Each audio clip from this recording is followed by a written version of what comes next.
The moon cast long shadows across the Arizona territory, bathing the battlefield in silvery light. Gunshots echoed through the valley, punctuated by war cries and the moans of the wounded. Inside a makeshift church that served as a field hospital, Grace Sullivan worked with mechanical precision, her hands steady despite the chaos around her.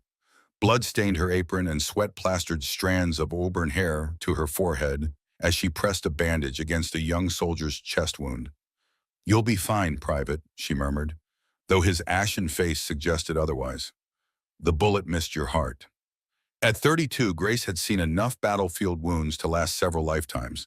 As an Army nurse who had served through the worst of the Civil War, death had become an unwelcome companion, always present, hovering just beyond the edges of her vision.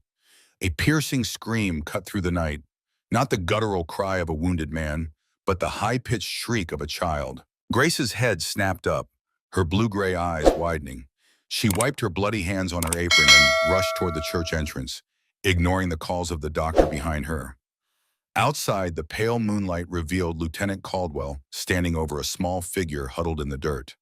The officer's revolver was pointed at the child's head, an Apache boy no more than 7 years old, his dark eyes wide with terror. "Army property now," Caldwell spat, his finger tightening on the trigger. "One less savage to worry about tomorrow." Grace didn't remember deciding to move. One moment she was frozen in the doorway, the next she was lunging forward, shoving the lieutenant's arm upward. The gun discharged with a deafening crack, the bullet whistling past her ear and tearing through the sleeve of her dress before burying itself in the church wall. "It's a child, Lieutenant," Grace said, her voice steady despite her racing heart. "I will not stand by while you murder children." Caldwell's face contorted with rage. "You dare interfere with military operations, Nurse Sullivan? This isn't one of your charity cases from Richmond." Grace positioned herself between the officer and the boy. "The war is over, Lieutenant. This is not what we fought for." "The war against savages never ends," Caldwell hissed, but he lowered his weapon. "Your husband would understand that, if he were alive to see your betrayal." The mention of Thomas sent a familiar pain through Grace's chest, but she kept her expression neutral. "My husband taught me that the Hippocratic Oath knows no color." Later that night, as Grace watched the Apache boy flee into the darkness, she knew her actions would have consequences. She just didn't realize how far-reaching they would be. 4 months later, Grace stood at the window of her small adobe home on the outskirts of Cooper's Ridge, a struggling settlement in the Arizona territory. The modest structure sat near the schoolhouse where she taught basic medicine to the children of settlers, brave or foolish enough to stake their claim in this unforgiving land. Sleep had evaded her again. Each night, the same nightmare plagued her. Thomas reaching out to her from a wall of flames, his mouth forming words she couldn't hear, his medical medallion glinting in the firelight. Then the flames would part to reveal the faces of all those she couldn't save, soldiers and civilians alike, their eyes accusing. Grace ran her fingers over Thomas's last letter, the paper worn thin from countless readings. Her husband's neat handwriting brought both comfort and pain. "My dearest Grace," it began, "the situation here grows more troubling each day. What I've discovered about the treatment of the Apache makes my heart heavy. There are forces at work that go beyond the usual cruelties of war. I've uncovered a disturbing secret about Captain Matheson." The letter ended there, torn as if in haste. 2 weeks after receiving it, Grace had been informed of Thomas's accident, a fall from a cliff while on a routine patrol. His body was never recovered. A knock at the door startled her from her thoughts. Admiral Hargrove stood on her doorstep, his gray beard neatly trimmed, his uniform immaculate despite the dust and heat. As the military commander of the region, his presence at her humble home was unusual enough to set Grace on edge. "Admiral," she said, not bothering to hide her surprise, "to what do I owe this visit?" Hargrove removed his hat, revealing a balding head burned red by the relentless sun. "May I come in, Mrs. Sullivan? What I have to say is best kept between us." Grace reluctantly stepped aside, gesturing to her small sitting room. The Admiral lowered himself into her only good chair, while she remained standing. "I'll be direct," he said. "There are rumors you've been providing medical care to Apache outside the reservation. Is this true?" Grace met his gaze steadily. "I treat those who need treatment, Admiral. That's what medicine is about." Don't play games with me, Mrs. Sullivan. Your incident with Lieutenant Caldwell may have been overlooked due to your husband's service record, but my patience has limits. He leaned forward. Stay away from the Apache. The situation is more complicated than you understand. Complicated? Children are dying of preventable diseases because— Enough! Hargrove cut her off. This is your final warning. Interfere again and no one will protect you. He rose to leave but paused at the door. Your husband was a good man, but he forgot his place. Don't make the same mistake. After the Admiral left, Grace pressed her hand against her temple, fighting the familiar pain that had started to build behind her eyes. The headaches had begun after Thomas's death, blinding attacks that sometimes brought flashes of vision, glimpses of events yet to happen. The local Apache called it spirit vision. Grace called it a curse. She had just swallowed a powder for the pain when it hit her. Not the headache, but something worse. A sensation of cold dread washed over her, the feeling of death approaching. Then, cutting through the night like a knife through silence, came a child's cry, raw, desperate, and terrified. Grace moved without thinking, grabbing her medical bag and a lantern. The sound had come from beyond the schoolhouse, toward the old creek bed that ran dry most of the year. She moved swiftly through the darkness, guided by the intermittent cries that grew more desperate with each passing moment. The orange glow of a campfire appeared through the scrub brush. Grace extinguished her lantern and crept forward, staying low. What she saw made her blood run cold. 3 men in tattered Union Army uniforms sat around the fire, passing a bottle between them. Their faces were weathered and hard, eyes reflecting the cruelty that comes from men who have seen too much death and learned to profit from it. But it was the fourth figure that stopped Grace's breath, a small Apache boy, no more than 8 years old, hanging by his wrist from a wooden post. His traditional clothing was torn, and dried blood stained the ropes that bit into his skin. $80 for the boy, said the largest of the men, spitting a stream of tobacco juice into the sand. Slave traders in Tucson will pay double once we deliver him breathing and unbroken. Apache kids fetch premium prices, replied a younger deserter with dead eyes. Small hands for factory work, and they break real quick with proper training. Won't be speaking no heathen language by the time those Tucson boys are done with him. On the third man, older and with a military bearing that suggested higher rank than the others, nodded as he counted silver coins. Best part is, nobody cares what happens to Apache brats. This one's the chief's son, too. Extra valuable. The boy lifted his head, his voice barely audible. Please, he said in accented but clear English. I want my father. Shut your mouth, the leader growled, kicking sand toward the child. Your precious chief daddy can't help you now.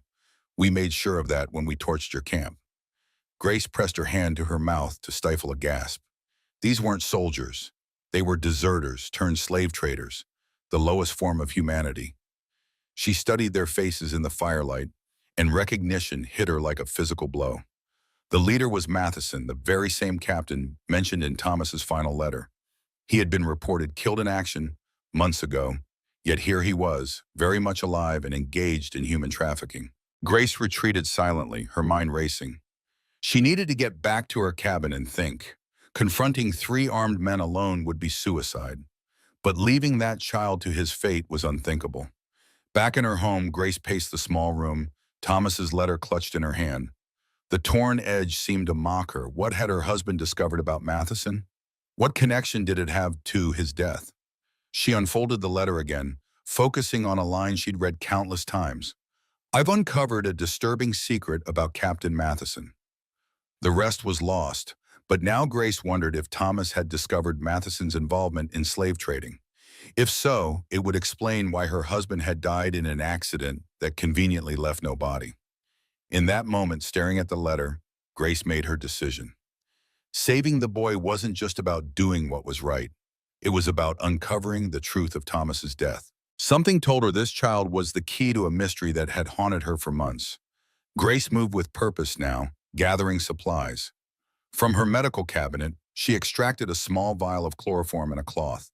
She changed from her dress into Thomas's old trousers and shirt, better suited for what she planned. Last, she took her husband's revolver from its box beneath the bed. The weight of the gun felt foreign in her hand.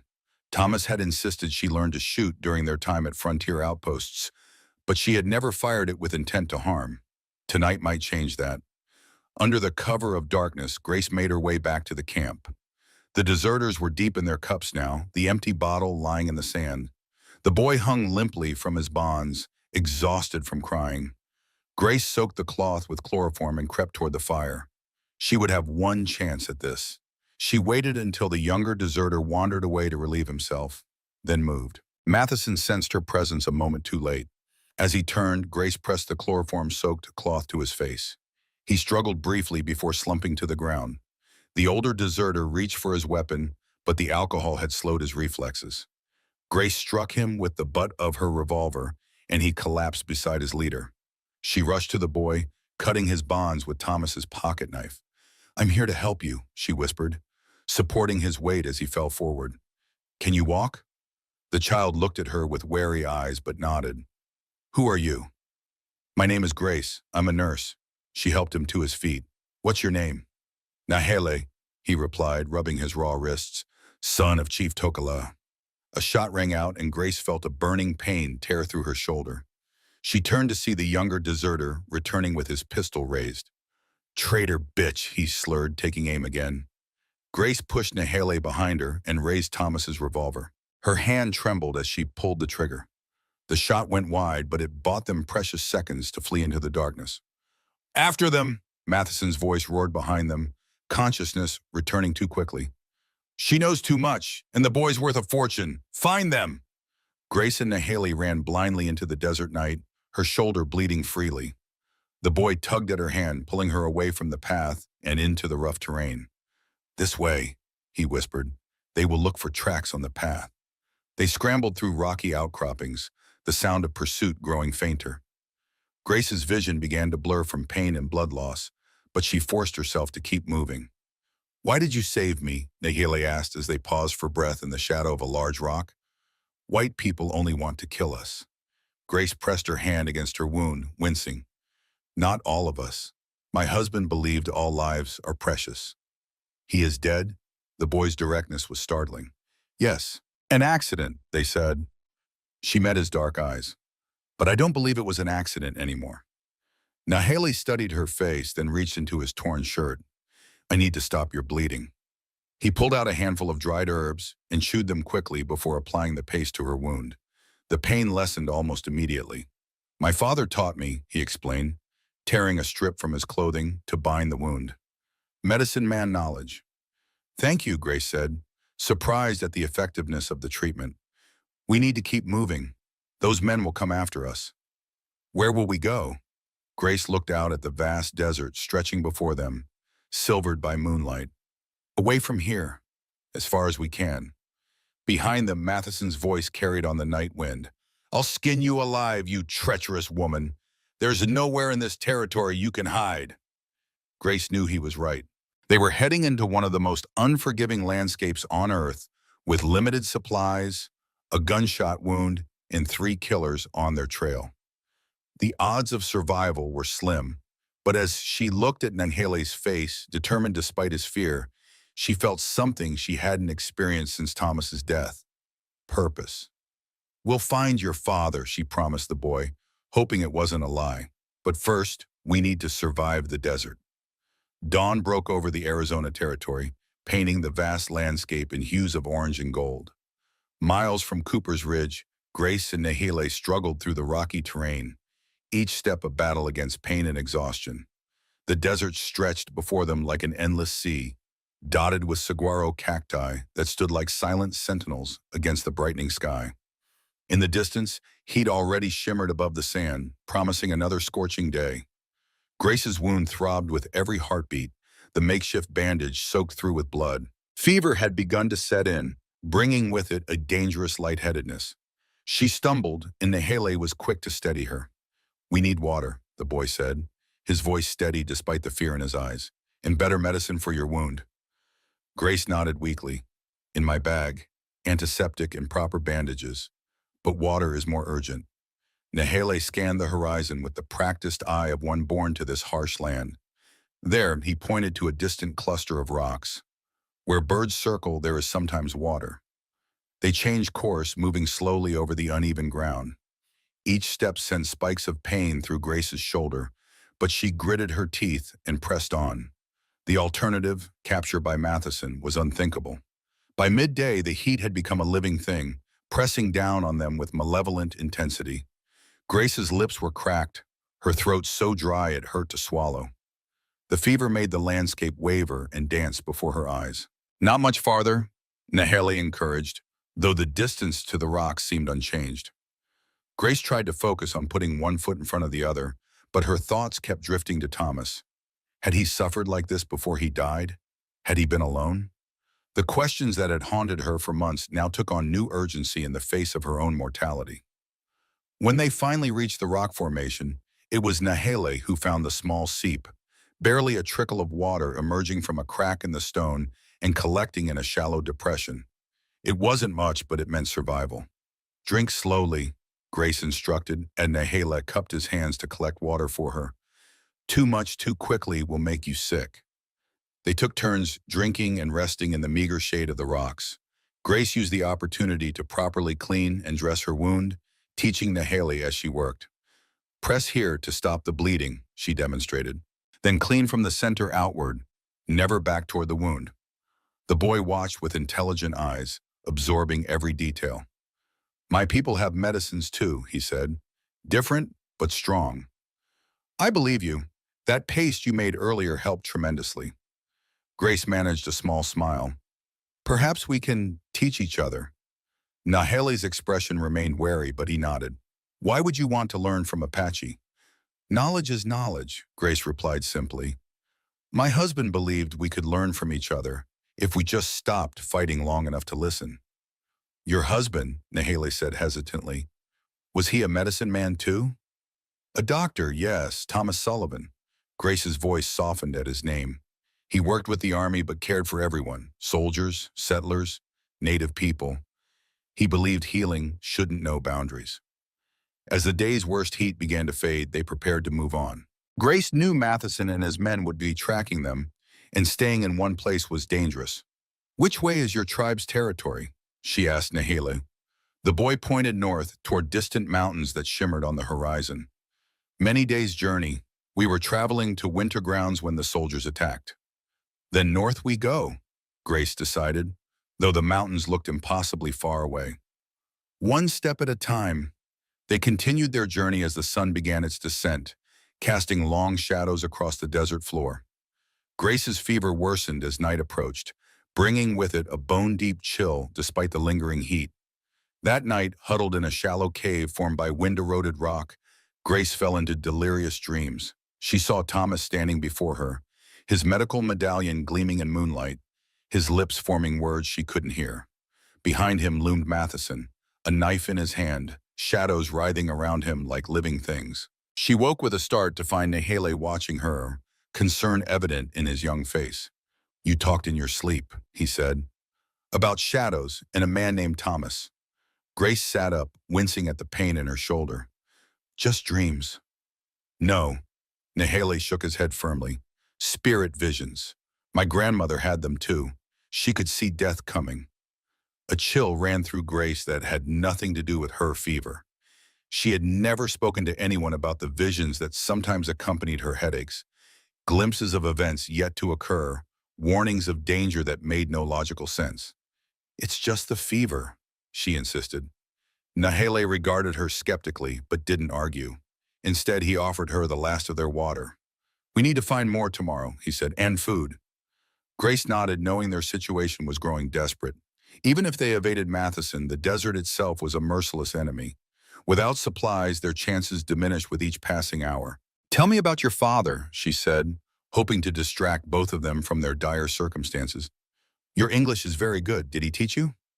Nahela's expression brightened slightly. My father is a great chief. He believes knowledge is strength, even the white man's language.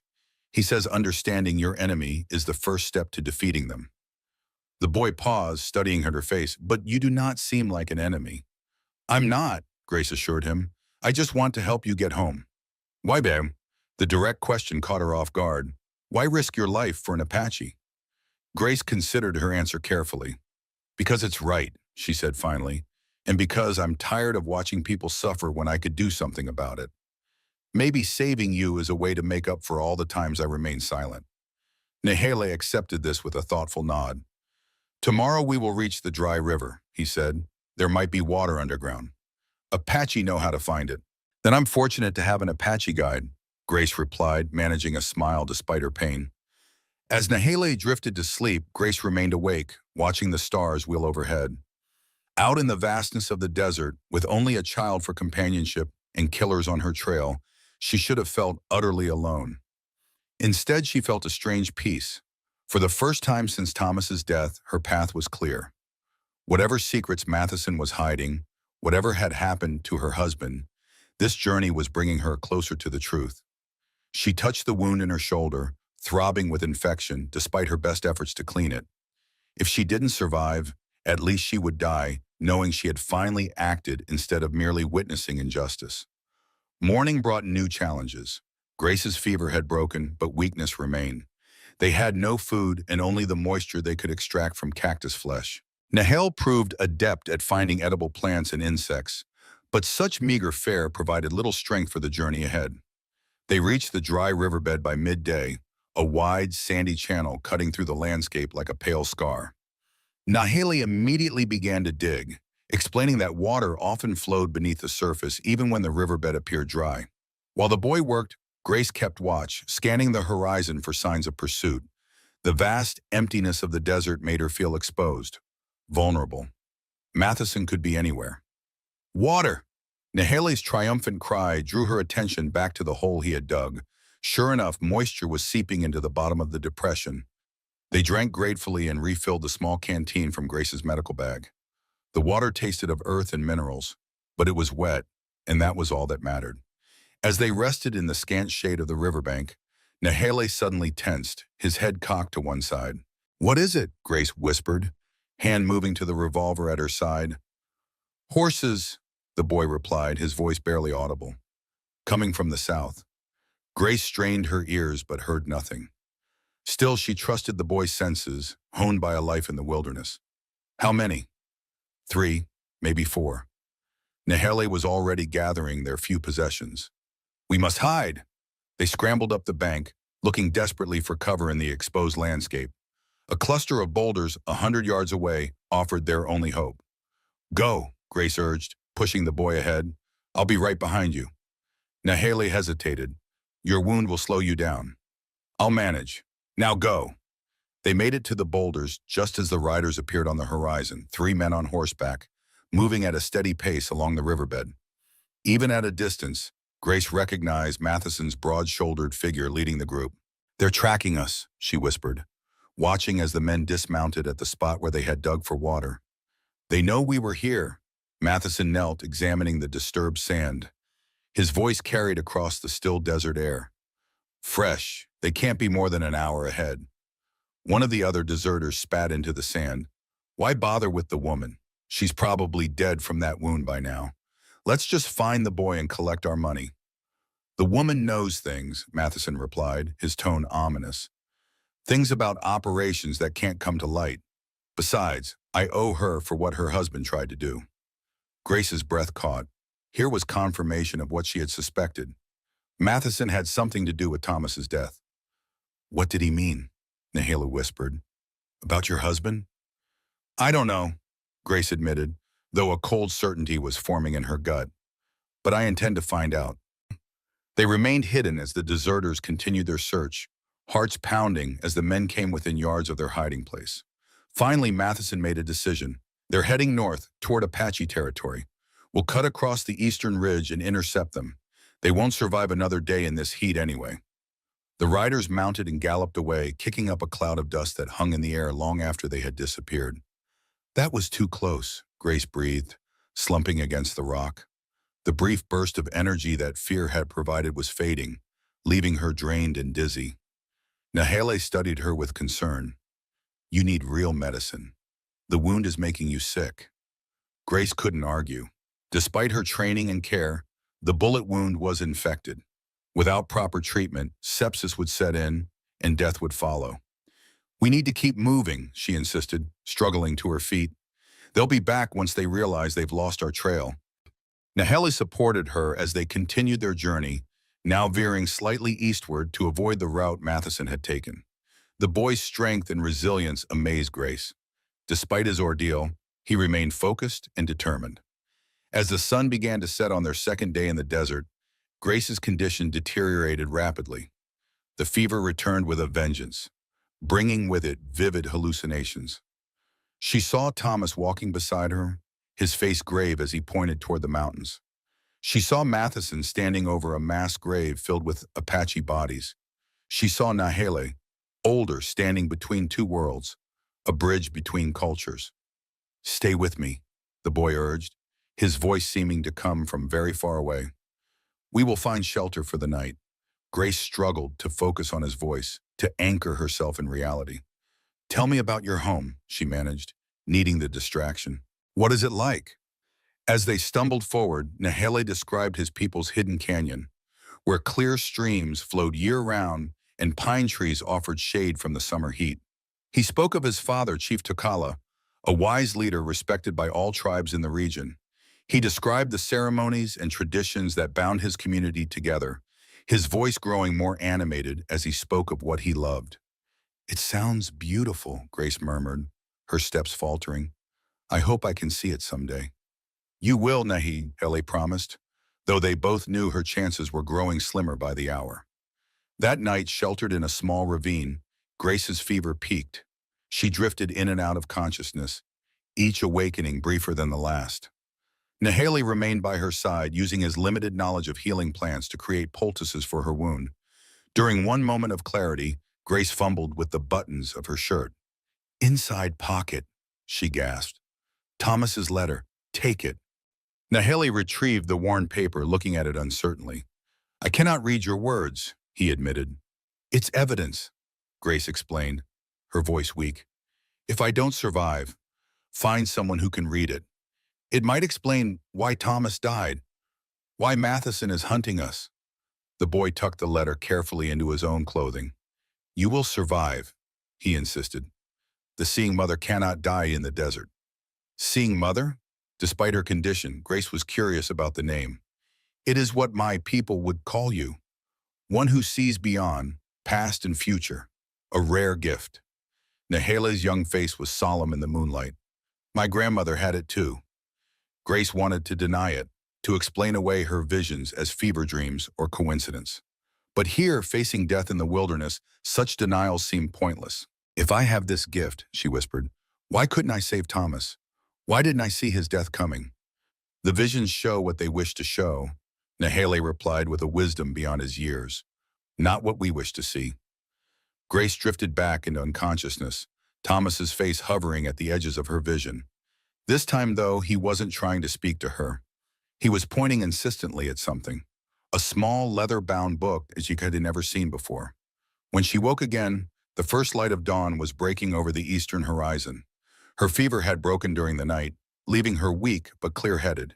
Nahele was asleep beside her Zirman, his small face peaceful in repose. Grace touched her wound gingerly and was surprised to find the swelling reduced, the angry red streaks of infection fading. Whatever treatment the boy had used was working better than her own medicines. "Nahele," she called softly, rousing him. "What did you put on my wound last night?" The boy blinked sleepily. "Prickly pear and creosote. My father says they fight the fire in the blood." "It's working," Grace told him with genuine amazement. "The infection is receding." Nahele smiled, the first true smile she had seen from him. "Apache medicine is strong." "Yes, it is." Grace sat up slowly, testing her strength. "I'd like to learn more about it, if you're willing to teach me." The boy regarded her thoughtfully, then nodded. "I will teach you our ways, and you can teach me your medicine. A fair trade." As they shared the last of their water and prepared for another day's journey, Grace felt a shift in their relationship.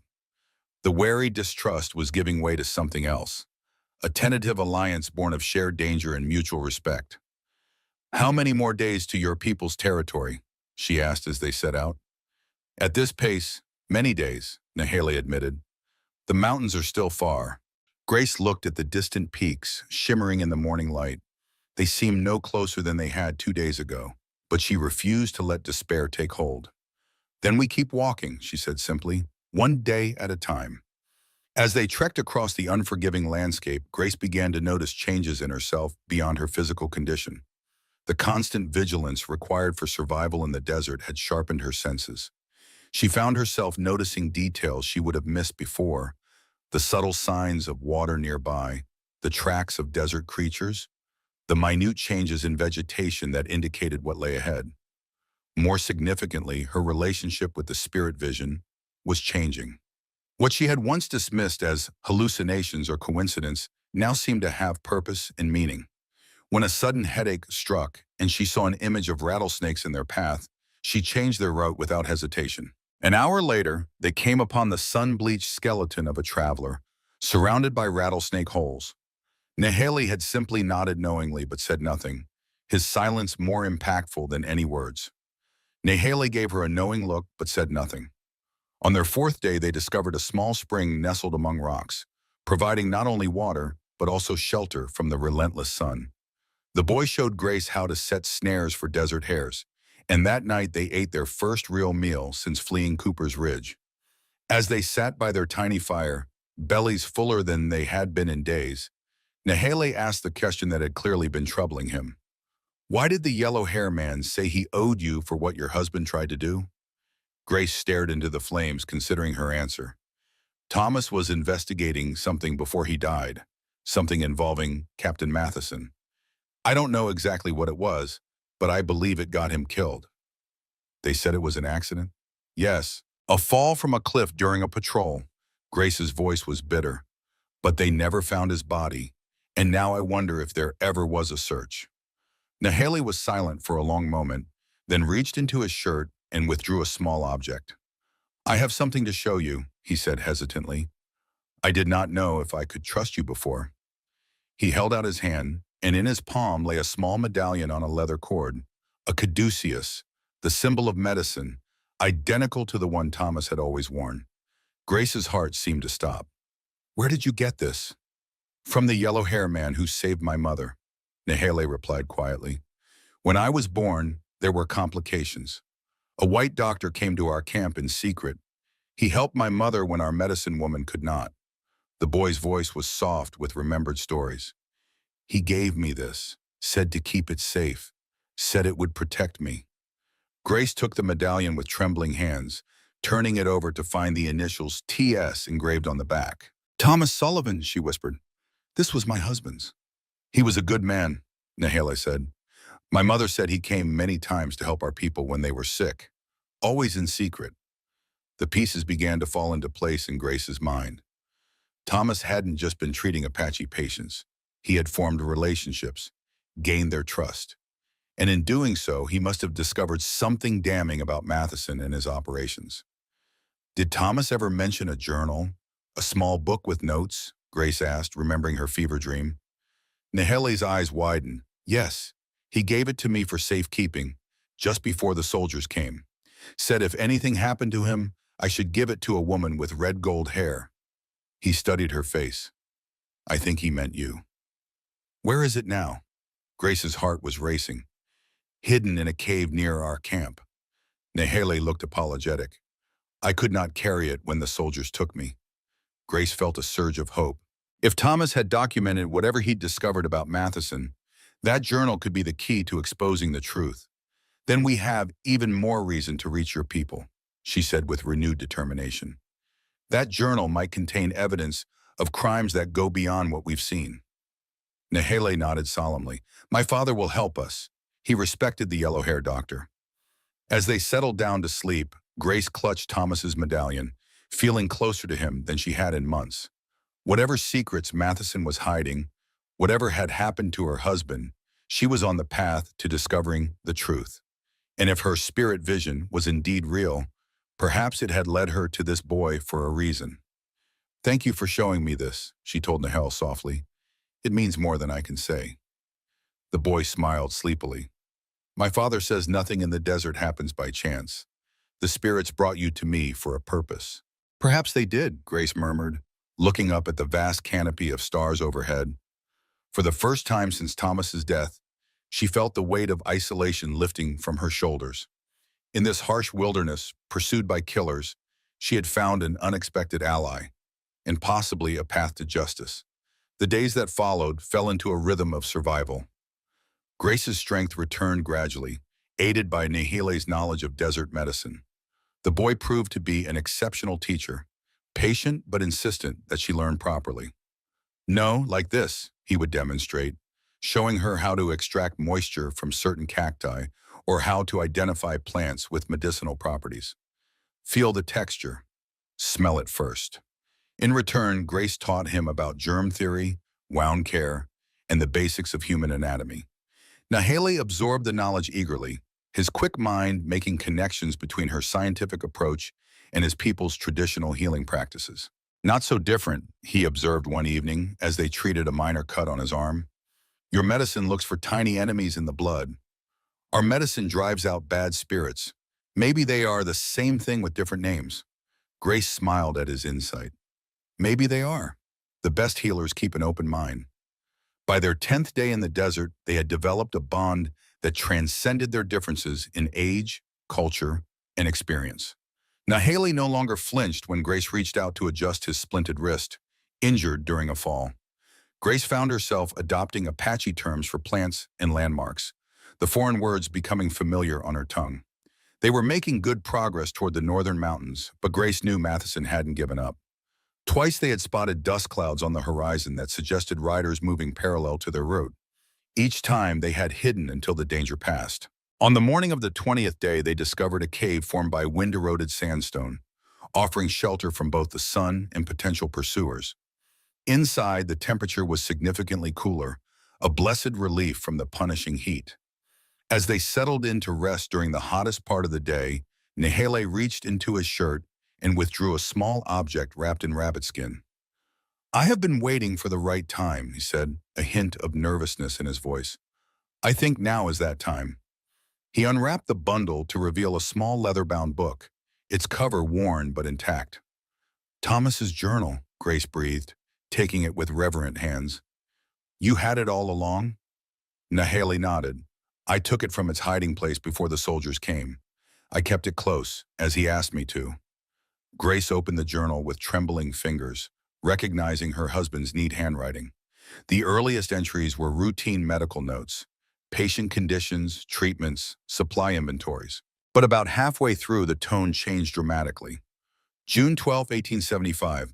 Discovered something disturbing today, she read aloud. Matheson's patrol brought in 3 hostile Apache for questioning. Later found their bodies in the ravine behind the fort, but the official report lists them as escaped. This is the 3rd such incident this month. The entries grew more detailed and more damning as Thomas documented what appeared to be a systematic operation. July 3, 1875. Followed Matheson's night patrol at a distance. They didn't go on patrol at all.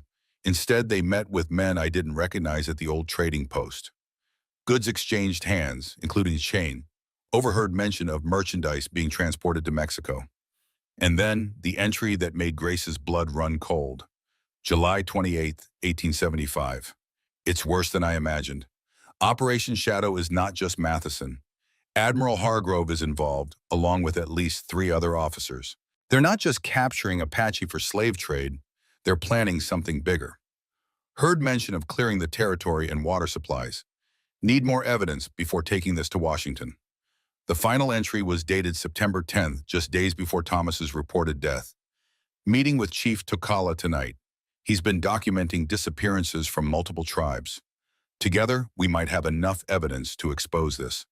If anything happens to me, this journal must reach Grace or Colonel Westfield in Washington. These men cannot be allowed to continue. Grace closed the journal, her mind reeling with the implications. This wasn't just about isolated incidents of cruelty or even the slave trade. This was a coordinated effort to eliminate Apache populations throughout the territory, and her husband had died trying to stop it. Did Thomas meet with your father that night? She asked Nahele. The boy nodded solemnly. Yes, they spoke for many hours. My father has been gathering stories from many tribes, people missing, water that makes entire villages sick. The yellow hair man was very angry when he left. and 3 days later he was reported dead. Grace said quietly, "Now we know why." She opened the journal again, scanning the earlier entries for any mention of water supplies. There it was, a brief note. Matheson's men were seen near the North Fork with barrels of an unknown substance. Local wildlife found dead downstream the next day. They're poisoning water sources, Grace realized with horror. That's how they're clearing the territory, making it uninhabitable for your people. Nahele's young face hardened with understanding beyond his years. The southern tribe, many died last winter from strange sickness. Not smallpox or fever we know. They all drank from the same river. Grace felt a chill despite the desert heat. This goes beyond Matheson. Admiral Hargrove, other officers, they're committing genocide under the guise of military operations. The enormity of what they had discovered settled over them like a physical weight. This wasn't just about seeking justice for Thomas anymore. This was about stopping a systematic extermination before it could spread further. "We need to get this journal to your father," Grace said with renewed urgency, "and then find a way to send it to Washington." Nahele nodded, his expression grim but determined. "We will reach my father's camp in 2 more days if we travel quickly." As they prepared to leave their shelter, Grace felt the familiar pressure building behind her eyes, the precursor to one of her visions. This time she didn't fight it. She closed her eyes and let the images come. She saw men on horseback, Matheson among them, conferring with a figure whose face remained in shadow. She saw barrels being loaded onto wagons. Most disturbingly, she saw Nahele's hidden canyon, where Apache families lived in apparent safety, and then the same canyon filled with bodies, the streams running dark with more than water. Grace gasped as the vision released her, falling to her knees in the sand. "What did you see?" Nahele asked, his voice hushed with respect for her gift. "Danger," Grace managed, her voice shaking. "Not just for us, for your entire people. We need to move faster." They set off immediately, pushing their pace despite the afternoon heat. Grace's recovered strength was put to the test as they traversed increasingly rugged terrain, the mountains growing larger with each passing hour. That night, as they made camp in a dry creek bed, Grace began transcribing the most damning evidence from Thomas's journal into a letter. If something happened to them before they reached safety, perhaps this condensed version might still find its way to authorities. "Your father and mine were brave men," Nahele said as he watched her write by firelight, "to stand against such powerful enemies." Grace looked up from her work, struck by the adult gravity in the child's voice. "They were. And now it falls to us to finish what they started." "Why do you do this?" Nahele asked after a moment of silence. "These are not your people. This is not your fight." Grace considered the question carefully. "When I was a nurse during the war, I saved men so they could return to battle and kill other men. I told myself I was just doing my duty." She sighed, the memory still painful.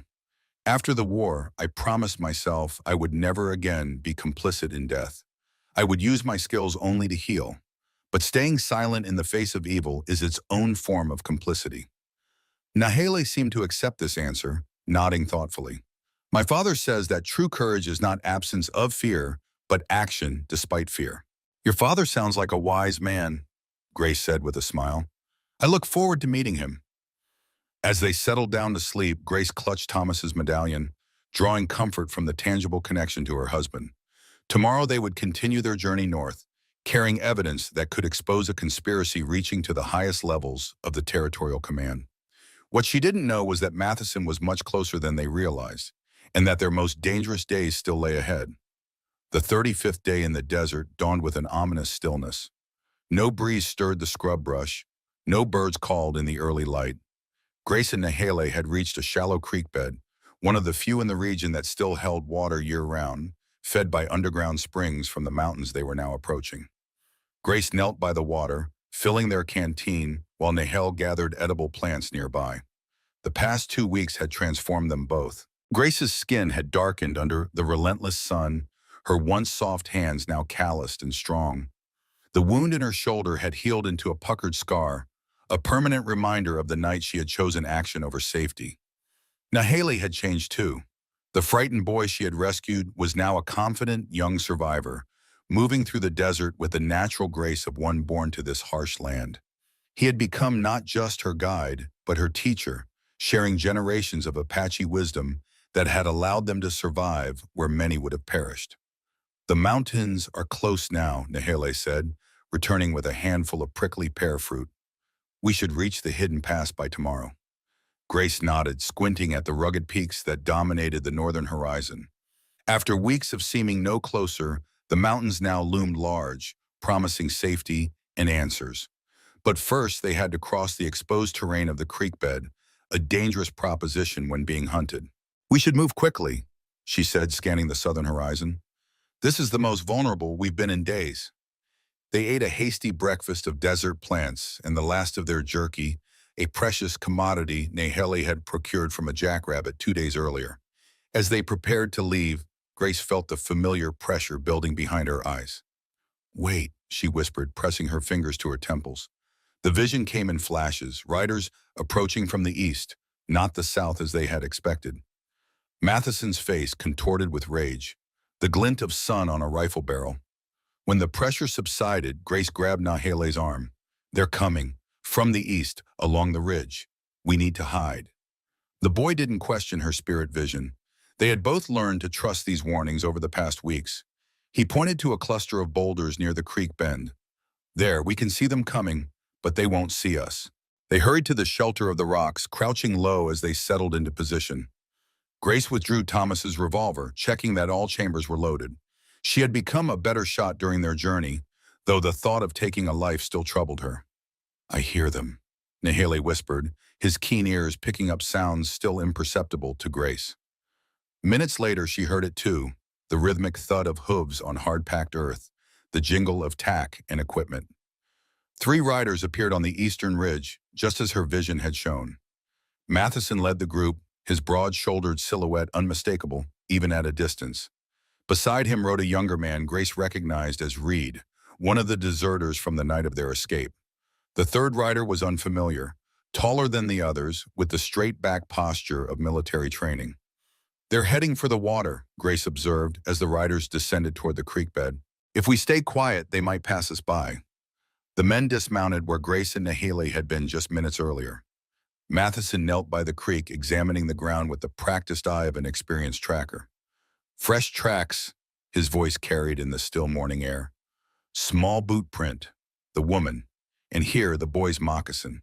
They can't be more than 30 minutes ahead. Reed spat into the sand. We've been chasing them for over a month, Captain. Maybe it's time to cut our losses. The boy ain't worth all this trouble. Matheson rose to his full height, looming over the younger man. This stopped being about the boy weeks ago, he growled. The woman has Sullivan's journal. If that reaches Washington, we're all dead men. The third man spoke for the first time, his voice cultured and authoritative.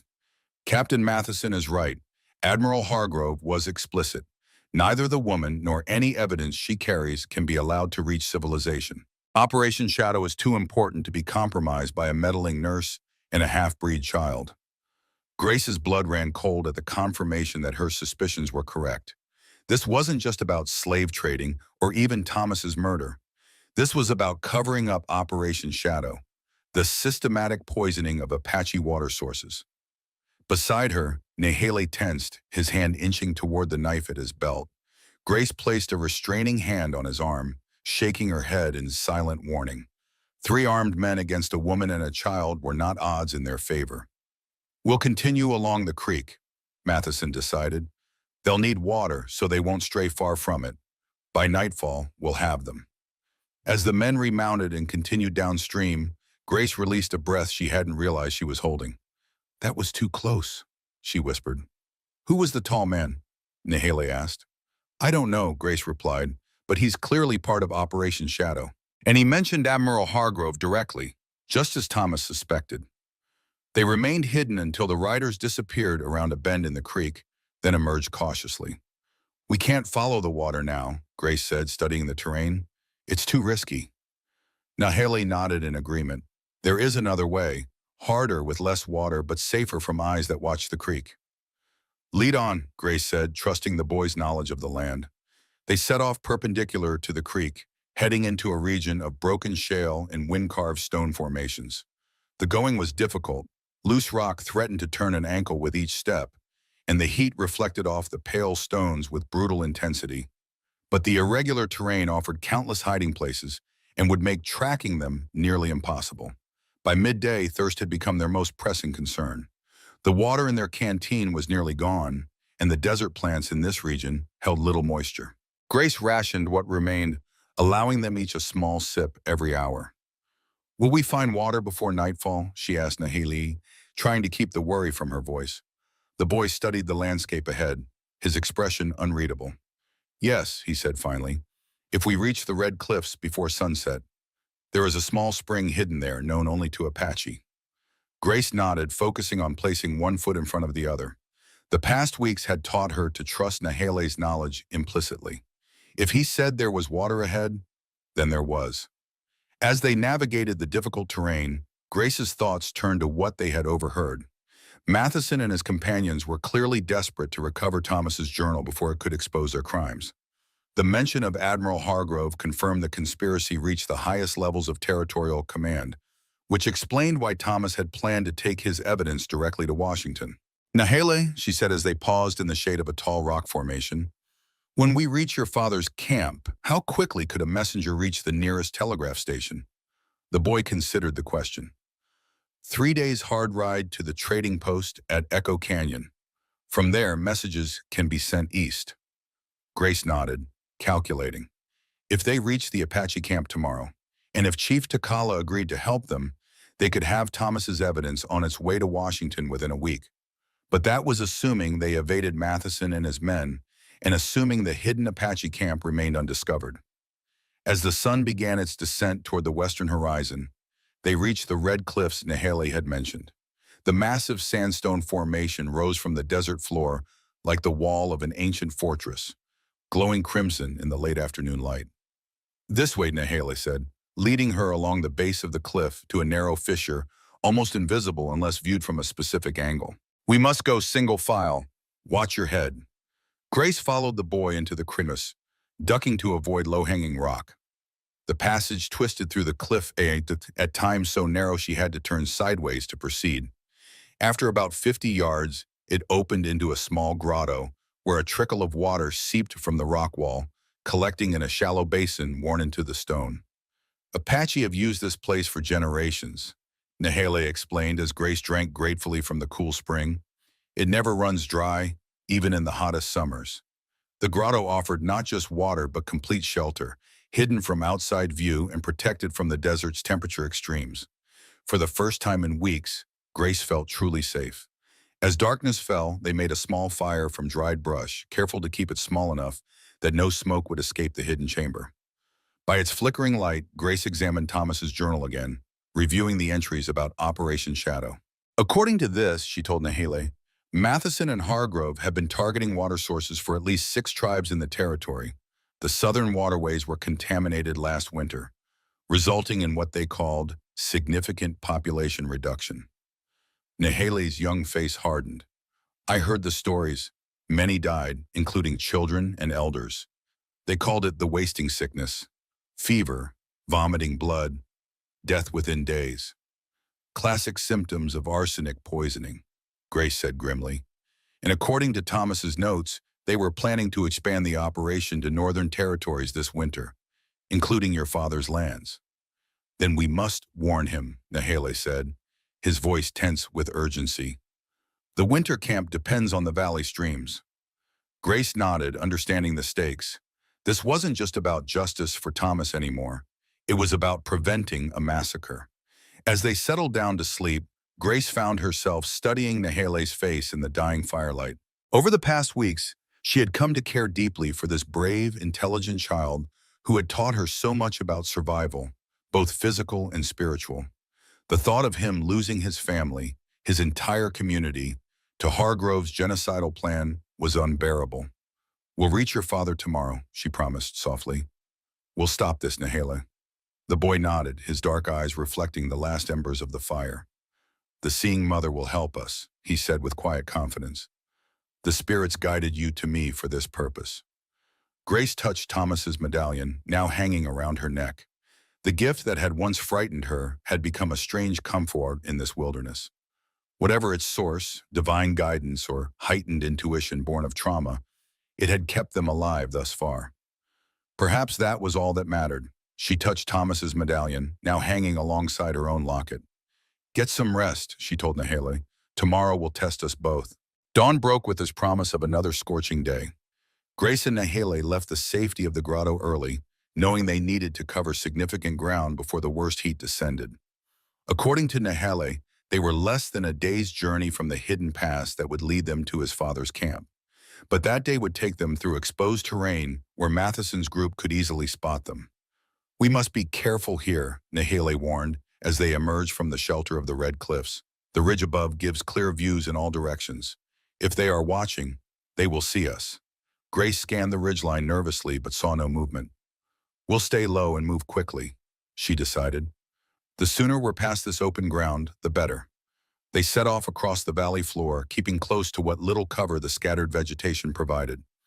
The mountains loomed closer now, their steep slopes offering the promise of forests, water, and safety. Grace estimated they could reach the foothills by midday if they maintained their current pace.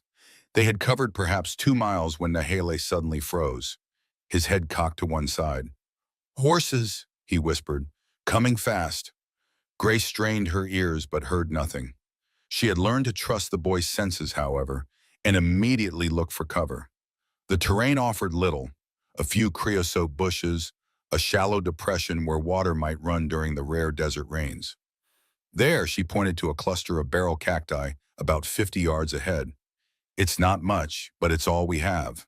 They sprinted for the meager cover, dropping to the ground just as the sound of hoofbeats became audible to Grace. The 3 riders appeared on the ridge behind them, exactly where Nahele had predicted.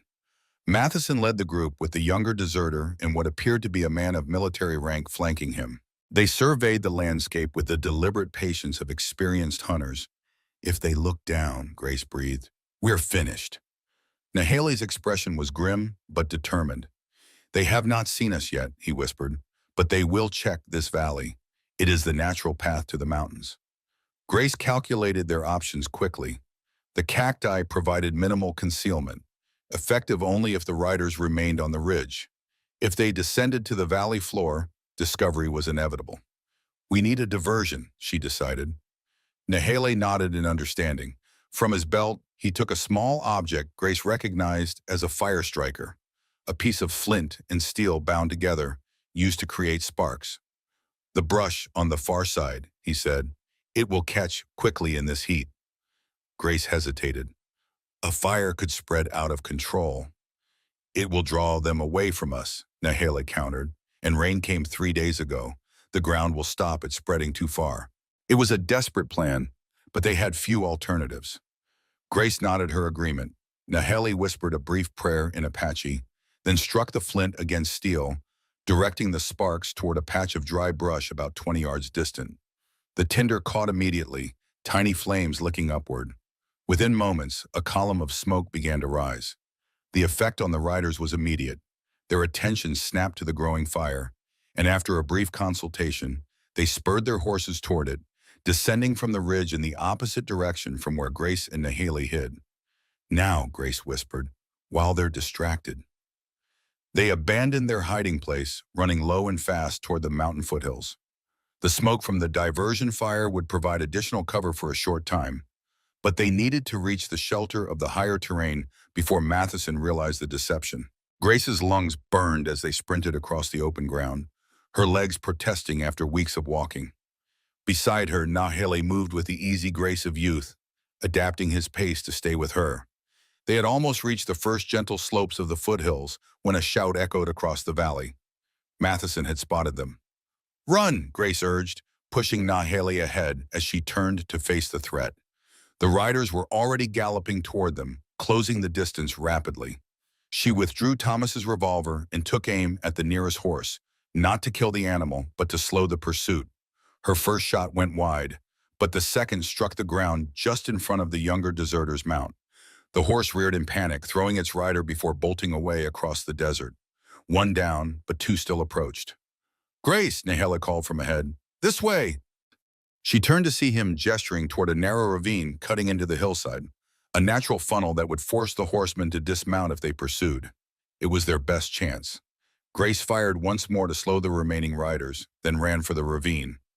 Nahele was already inside, pressed against the rock wall, waiting for her. They moved deeper into the narrow passage, scrambling over fallen rocks and around tight corners.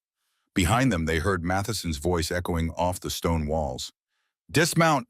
We'll follow on foot. You circle around the ridge in case they emerge on the other side. The ravine climbed steadily upward, becoming steeper as they ascended. Grace's wounded shoulder ached with the exertion of pulling herself up over larger obstacles, but fear provided strength beyond her normal capacity. How much farther? She gasped as they paused briefly behind a large boulder. Not far to the hidden pass, Naheli assured her, though his young face showed strain as well. But they are close behind. As if to confirm his assessment, a shot rang out, the bullet ricocheting off the ravine wall nearby. Matheson and the military man were closing in. Keep going, Grace urged, pushing Naheli ahead. Don't wait for me. The boy shook his head stubbornly. We go together. The seeing mother does not die in this place. They continued their ascent, the ravine narrowing further until they had to turn sideways to squeeze through certain passages.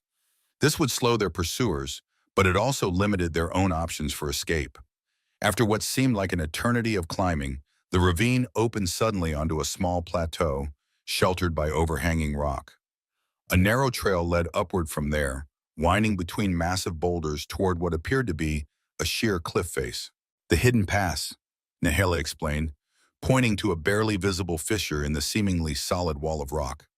Through there lies my father's camp. They had just started toward the trail when Matheson emerged from the ravine behind them, his face streaked with sweat and dust, a rifle clutched in his hands. The military man was close behind him, equally armed and dangerous. Stop right there, Sullivan, Matheson called, raising his weapon. There's nowhere left to run. Grace pushed Nahele behind her, facing the man who had murdered her husband. It's over, Matheson, she replied, her voice steadier than she felt. I know everything. About Operation Shadow, about the poisoned water, about Thomas. A flicker of surprise crossed Matheson's face. So, Sullivan kept records. I should have searched his body more thoroughly. You killed him, Grace said, the confirmation twisting like a knife in her chest despite having suspected it for weeks. He left me no choice, Matheson replied coldly. He was going to expose the operation, ruin everything we've worked for, just as you're attempting to do now. He gestured with the rifle. The journal, Mrs. Sullivan. Hand it over and perhaps we can discuss terms for your survival. Grace felt Nahele tense behind her. There are no terms to discuss, she replied. I won't let you continue poisoning innocent people. The military man stepped forward, his aristocratic features arranged in a mask of false sympathy. Mrs. Sullivan, I am Major Whitfield, and you misunderstand the situation. Operation Shadow isn't about elimination, it's about progress. The Apache and other tribes are obstacles to the development of this territory. Their removal is unfortunate but necessary for civilization to advance. You call mass murder progress? Grace asked incredulously. History is written by the victors, the man replied with a shrug. In 50 years, no one will remember how the land was cleared, only that it was made productive. Matheson's patience had clearly run out. Enough talk. The journal now, or I start shooting, beginning with the boy. Grace's hand moved to her side where Thomas's revolver was holstered. She had 2 bullets left, not enough to guarantee their escape, but perhaps enough to buy Nahele time to reach the hidden pass. Her decision must have shown in her eyes, because Matheson tensed, preparing to fire. What happened next occurred so quickly that Grace's mind struggled to process it.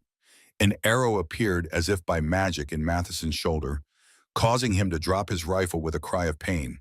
A second arrow struck the military man in the leg, and he collapsed to one knee. From the rocks above and around the plateau, Apache warriors materialized like spirits, bows drawn and aimed at the intruders. Their faces were painted for battle, their expressions coldly determined. A tall figure stepped out from behind a boulder, a man of imposing presence, his long black hair streaked with gray, his face bearing the lines of both wisdom and hardship.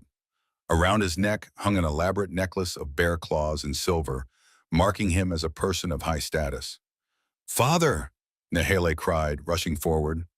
Chief Takala embraced his son briefly, but kept his eyes fixed on the wounded white men. "We have been watching you for 10 days, he said in clear, accented English. "Had you harmed my son or this woman, you would already be dead." Grace stared in astonishment. The Apache had been shadowing them, perhaps since they entered the foothills, without either of them noticing. "Chief Takala," she said, recognizing him from Thomas's descriptions. "I'm Grace Sullivan, Thomas's wife." The chief regarded her with a penetrating gaze. "The yellow-haired doctor spoke of you. He said you had a healer's hands and a warrior's heart." His expression softened slightly. "It seems he was right." Matheson, despite his wound, managed a bitter laugh. "How touching. A family reunion." He spat in the dust. "It doesn't matter. When we don't report back, Hargrove will send more men. Your hidden camp won't stay hidden for long." Tokala's expression remained impassive. "Bind them," he ordered his warriors. "We return to camp." As the Apaches secured Matheson and his companion, Grace felt the adrenaline that had sustained her begin to ebb. Weeks of tension, fear, and vigilance crashed over her in a wave, leaving her legs trembling and her vision swimming. Nahele noticed immediately. "She needs rest," he told his father. "We have traveled far, with little food or water." Tokala nodded, gesturing to one of his warriors. "Bring the horses. The seeing mother will ride with honor." "Seeing mother?" Grace questioned weakly. Nahele smiled. "I told my father about your gift. The one who sees death coming is respected among our people." Too exhausted to argue, Grace allowed herself to be helped onto a painted pony. As they set off toward the hidden pass, Matheson's words echoed in her mind. Hargrove would indeed send more men when his operatives didn't return. The danger was far from over. But for now, they had reached safety. Nahele was reunited with his father, and the evidence that could expose Operation Shadow was securely in her possession. The hidden pass proved to be a narrow, twisting route through what appeared from a distance to be a solid cliff face. The trail was barely wide enough for horses to navigate single file, with sheer rock walls rising hundreds of feet on either side. No one could pass through here without being observed by the Apache sentries positioned at strategic points along the road. "Our ancestors have used this passage for centuries," Nahele explained proudly as they rode. "It is not on any white man's map." The passage eventually opened into a breathtaking canyon, a hidden paradise nestled within the harsh mountains. Cottonwood trees lined a clear stream that wound through the valley floor. Small gardens of corn, beans, and squash thrived in carefully tended plots. Adobe structures and traditional wickiups were arranged in clusters throughout the canyon, smoke rising from cooking fires. Women paused in their work to watch the procession enter the camp, children peeking curiously from behind their mothers' skirts. Warriors stood at attention, their expressions revealing a mixture of joy at seeing Nahele return safely and wariness at the presence of a white woman. Grace took in the scene with a healer's eye, noting the general health of the community. Despite the hardships they had endured, these people appeared strong and well-nourished, a testament to their resilience and Tokala's leadership. They stopped in the center of the camp, where a large circular area had been cleared for community gatherings. Tokala dismounted and helped Grace from her horse, his manner respectful but reserved. "Rest and food first," he said. "Then we will talk of what brings Thomas Sullivan's wife so far into Apache territory." Grace nodded gratefully, suddenly aware of how she must appear after weeks in the desert. Sunbrowned, clothing tattered, hair matted with dust and sweat. Yet the women who came forward to assist her showed no disgust, only curiosity and cautious kindness. She was led to a small wickiup near the stream, where fresh water, food, and clean clothing were provided. The simple meal of corn cakes, dried meat, and wild berries tasted better than any feast she had ever attended in civilization. After weeks of survival on desert plants and what little game they could catch, proper food was a luxury beyond price. As she ate, Grace observed Nahele's joyful reunion with his community. The boy moved among his people with confidence, recounting their journey to an attentive audience. He had grown during their time in the desert, not just physically, but in character and spirit. The frightened child she had rescued from Matheson's camp had become a young warrior with stories worthy of respect. After she had eaten and washed, Grace was brought to a larger structure where Tokala waited with a council of elders. Nahele sat at his father's side, his expression solemn now that formal business was to be discussed. Grace entered the council lodge with Thomas's journal clutched to her chest. This was the moment she had journeyed 40 days through the desert to reach, the opportunity to warn the Apache of the danger they faced and to seek justice for her husband's murder. The elders regarded her with expressions ranging from open curiosity to undisguised suspicion. She was, after all, one of the white people who had brought so much suffering to their lands. That Nahele vouched for her might not be enough to earn their trust. "Speak, Grace Sullivan," Tokala said, his deep voice filling the lodge.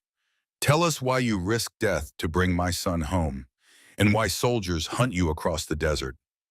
Grace took a deep breath and began her story. From Thomas's last letter and suspicious death to her discovery of Nahele in Matheson's camp, their journey through the desert, and finally the evidence of Operation Shadow contained in her husband's journal. As she spoke, she opened the journal and showed them Thomas's meticulous documentation of water sources targeted for poisoning, including maps marking the locations. When she explained how the wasting sickness that had decimated southern tribes was actually arsenic poisoning, murmurs of anger rippled through the council. "Your husband discovered this plot," an elderly woman with deeply lined features stated, her English halting but clear, "and died for it." "Yes," Grace confirmed. Thomas was gathering evidence to send to Washington. He believed that if the highest authorities knew what was happening here, they would stop it. A bitter laugh came from a scarred warrior seated to Tokala's right. "Washington knows. Washington approves. White leaders want us gone, by bullet or by poison. It matters not to them." Grace couldn't argue with his assessment. The federal government's treatment of Native peoples had been shameful at best, genocidal at worst.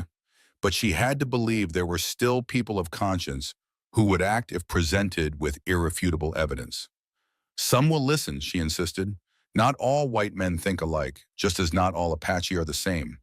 There are those who will stand against this atrocity if given the chance." Tokala studied her face for a long moment, seeming to weigh not just her words but her character. "Thomas Sullivan believed as you do," he said finally. "He was a good man who saw beyond the color of skin to the heart within. But good men die easily in this world. Which is why we must act quickly," Grace urged. According to Thomas's notes, Operation Shadow planned to expand to northern watersheds this winter, including the streams that feed this canyon. We have perhaps a month before Hargrove's men begin contaminating water sources. The council erupted in discussion, voices raised in alarm and anger. Tokala allowed the debate to continue for several minutes before raising his hand for silence. "What would you have us do, Seeing Mother?" he asked Grace directly. The title still felt strange to her, but Grace recognized it as a sign of respect she had yet to fully earn. "The evidence must reach Washington," she replied. "A writer could take copies of the journal to the telegraph office at Echo Canyon. From there, messages could be sent to multiple officials and newspapers, making it impossible to silence the story." "And what of Matheson and his companion?" asked the scarred warrior. "They have seen our hidden pass. They know the location of our camp." It was a valid concern. Once released, Matheson would lead Hargrove's forces directly to the Apache refuge. "They cannot be allowed to leave," the warrior continued, his implication clear. Grace felt a chill at the thought of execution, even of men as deserving of justice as Matheson. But before she could respond, Tokala spoke. "We are not murderers, Hototo," he said firmly to the scarred warrior. "We do not kill prisoners, even those who have earned death many times over." "Then what?" Hototo demanded.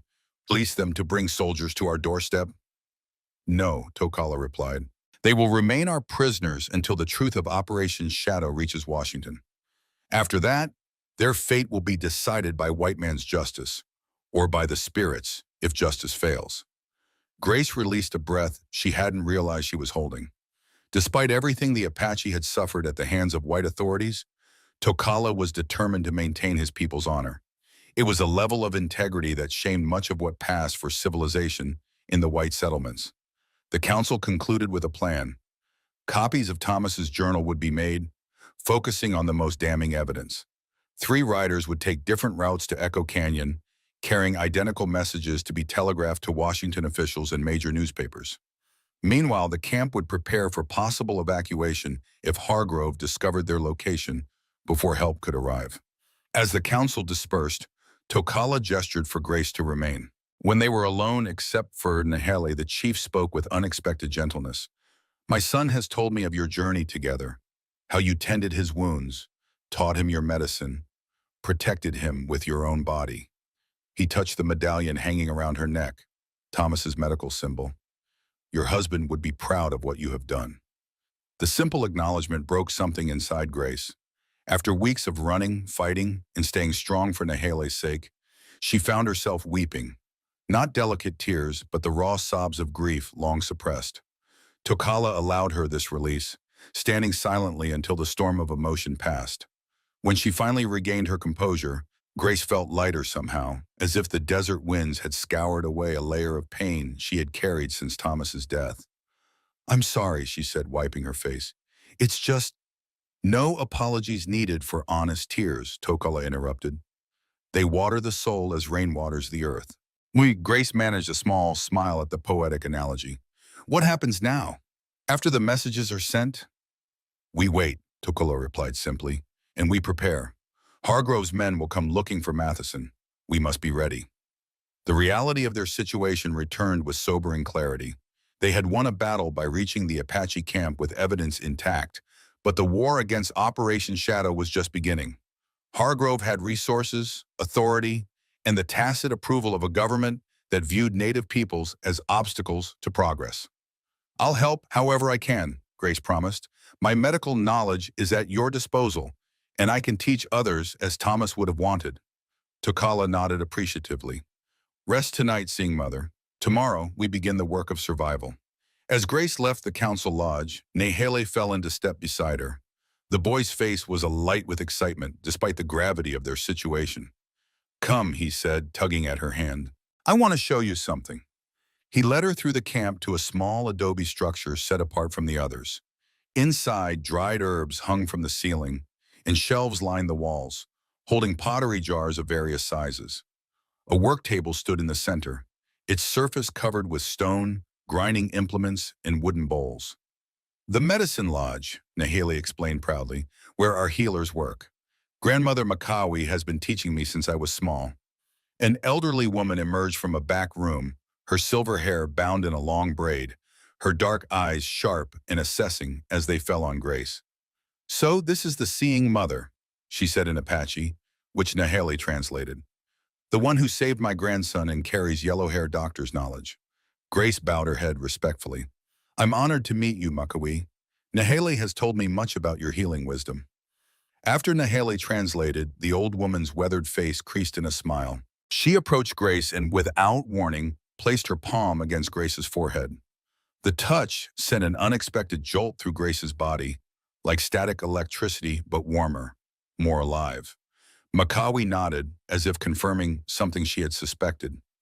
The gift is strong in this one, she said, again through Nahele's translation. Not just the seeing, but the healing. Two paths crossing as one. Grace looked puzzled. I don't understand. What does she mean by two paths crossing as one? Nahele translated the question, and Makawi smiled mysteriously. She took Grace's hands in her weathered ones, turning them palm up.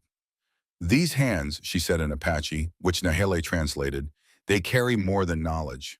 They carry life force, what our people call Makai, the power to direct healing energy. The elder traced the lines on Grace's palms. Few white healers have this. They heal with plants and tools. You heal with these and with spirit together. Grace started to protest. Her medical training had taught her to dismiss such concepts as superstition, but then she remembered the times patients had recovered against all odds under her care, how even hardened battlefield surgeons had remarked on her miraculous touch. During the war, some soldiers had requested her specifically, claiming they felt better the moment she tended them. My grandmother had it too, Makawi continued through Nahele. When she touched the wounded or sick, pain would lessen before medicine was given. This is why your husband saw something special in you, beyond your knowledge. This is why the spirits guided you to us. I would learn from you, Grace said simply. and share what I know. Makawee's smile widened. Good, she replied in halting English. Tomorrow, we begin. As they left the medicine lodge, the sun was setting behind the canyon walls, painting the sky in spectacular hues of orange and purple. Grace paused to absorb the beauty of this hidden place, so different from the harsh desert they had traversed to reach it. Do you like my home? Nahile asked, watching her face. It's beautiful, Grace replied honestly. I understand why your people fight so hard to protect it. The boy nodded, his expression suddenly serious beyond his years. Will the white leaders in Washington help us when they learn of the poison water? Grace wished she could offer certainty, but the truth was more complicated. Some will try to help, she said carefully. Others will not care, or will even support what Hargrove is doing. But Thomas believed that exposing evil was the first step to defeating it, that light must be shown into dark places for healing to begin. Nahele considered this. Then we will make the light very bright, he decided. So bright that even those who wish not to see must open their eyes. Grace smiled at his determination. Yes, we will. As night fell over the hidden canyon, Grace found herself gazing up at the same stars that had guided their journey through the desert, the same stars Thomas had studied on his own journeys. For the first time since his death, she felt truly connected to him, as if completing the mission he had begun had somehow bridged the gap between life and death. I found the truth, Thomas, she whispered to the night sky. Now we must make sure it matters. Dawn broke over the hidden canyon, bathing the Apache settlement in soft golden light. Grace stood at the entrance to the small wickiup that had been provided for her, watching as the community began its daily routines. Women gathered at the stream to fill water jugs, children helped tend the small gardens, and warriors maintained a vigilant presence along the canyon walls. 3 days had passed since their arrival, 3 days of relative safety after 40 days of desperate flight through the desert. Yet Grace knew this respite was temporary. Somewhere beyond the mountains, Admiral Hargrove would be wondering why Matheson hadn't returned. Soon he would send more men. The messengers left before sunrise. Nahele's voice came from behind her. The boy had taken to visiting her each morning, serving as both guide and translator as she adjusted to life among the Apache. All three? Grace asked, turning to face him. Nahele nodded. Different paths to Echo Canyon. Father says at least one will reach the telegraph station. And then we wait, Grace murmured, more to herself than to Nahele. The copies of Thomas's journal were now racing towards civilization, carrying evidence that could expose Operation Shadow. But even if the messages reached Washington, there was no guarantee of swift action. Bureaucracy moved slowly, while poison worked quickly. Come, Nahele said, gesturing for her to follow. Grandmother Makawi is expecting you at the medicine lodge. Grace had spent the previous 2 days working alongside the elderly healer, each woman sharing her knowledge while Nahele translated. The experience had been illuminating. Makawi's understanding of plant medicines rivaled anything Grace had learned in formal training, while her own knowledge of anatomy and surgical techniques had impressed the Apache healer. The medicine lodge stood apart from the other structures, a place of both science and spirituality in Apache culture. Inside, Makawi was already at work, grinding dried herbs with a stone mortar and pestle. She looked up as Grace entered, her weathered face creasing in a smile. Ah, seeing Mother comes, she said in her halting English. Good, much work today. Grace returned the greeting respectfully. Despite the language barrier, she had developed genuine admiration for the elderly healer. What are we preparing? She asked, gesturing to the herbs. Nahele translated Makawi's reply, a protective medicine for the water sources. If the bad men come with poison before help arrives, this might save some lives. The reality of their situation settled over Grace like a physical weight. They were preparing for the worst, that Operation Shadow would proceed despite their efforts to expose it. Will it work against arsenic? She asked doubtfully. While she respected traditional medicine, there were limits to what herbal remedies could achieve against powerful toxins. Makawi seemed to understand her skepticism without translation.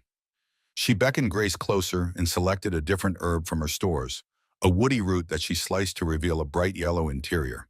Oregon grape, Grace identified it, recognizing the plant from her botanical studies. Makawi nodded approvingly. Contains what you call, she searched for the word, Berberine. Grace's eyebrows rose in surprise. Berberine was indeed a compound found in Oregon grapefruit, known for its antimicrobial properties. But more significantly, some recent medical journals had suggested it might bind to certain heavy metals, including arsenic. "How did you know this?" Grace asked. After Nahale translated, McAwee chuckled. "Apache knew before white doctors wrote in books.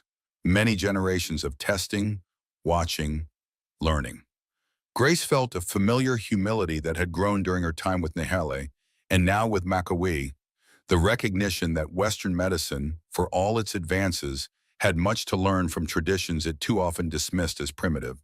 They worked together throughout the morning, preparing remedies not only for potential poisoning, but also for common ailments within the camp.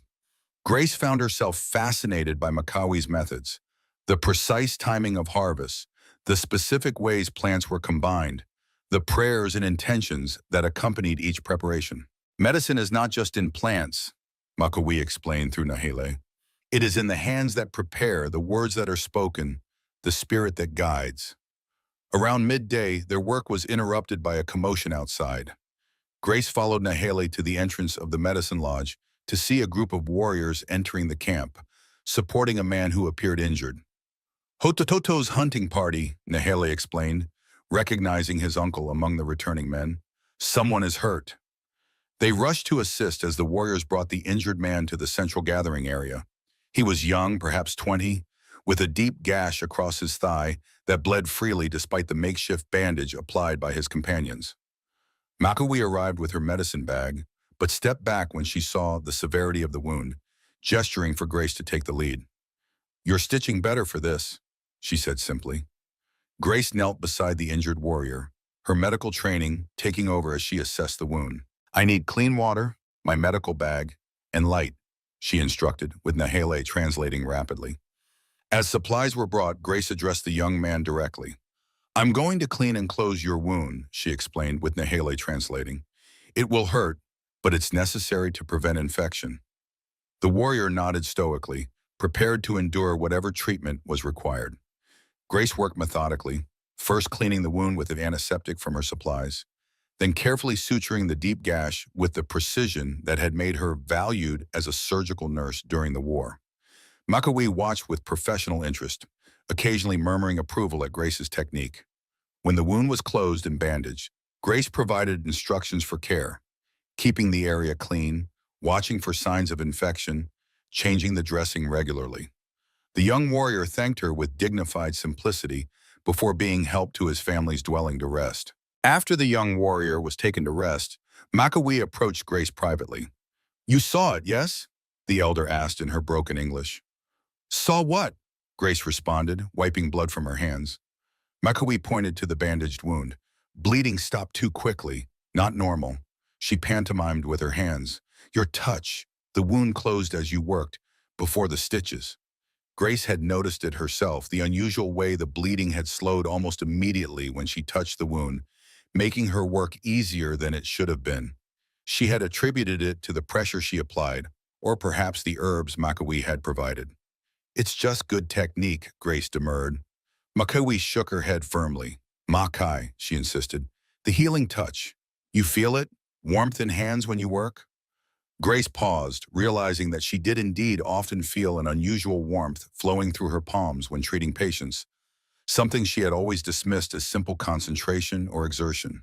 "The seeing spirit in the healing hands, rare to find both in one person," McAwee said.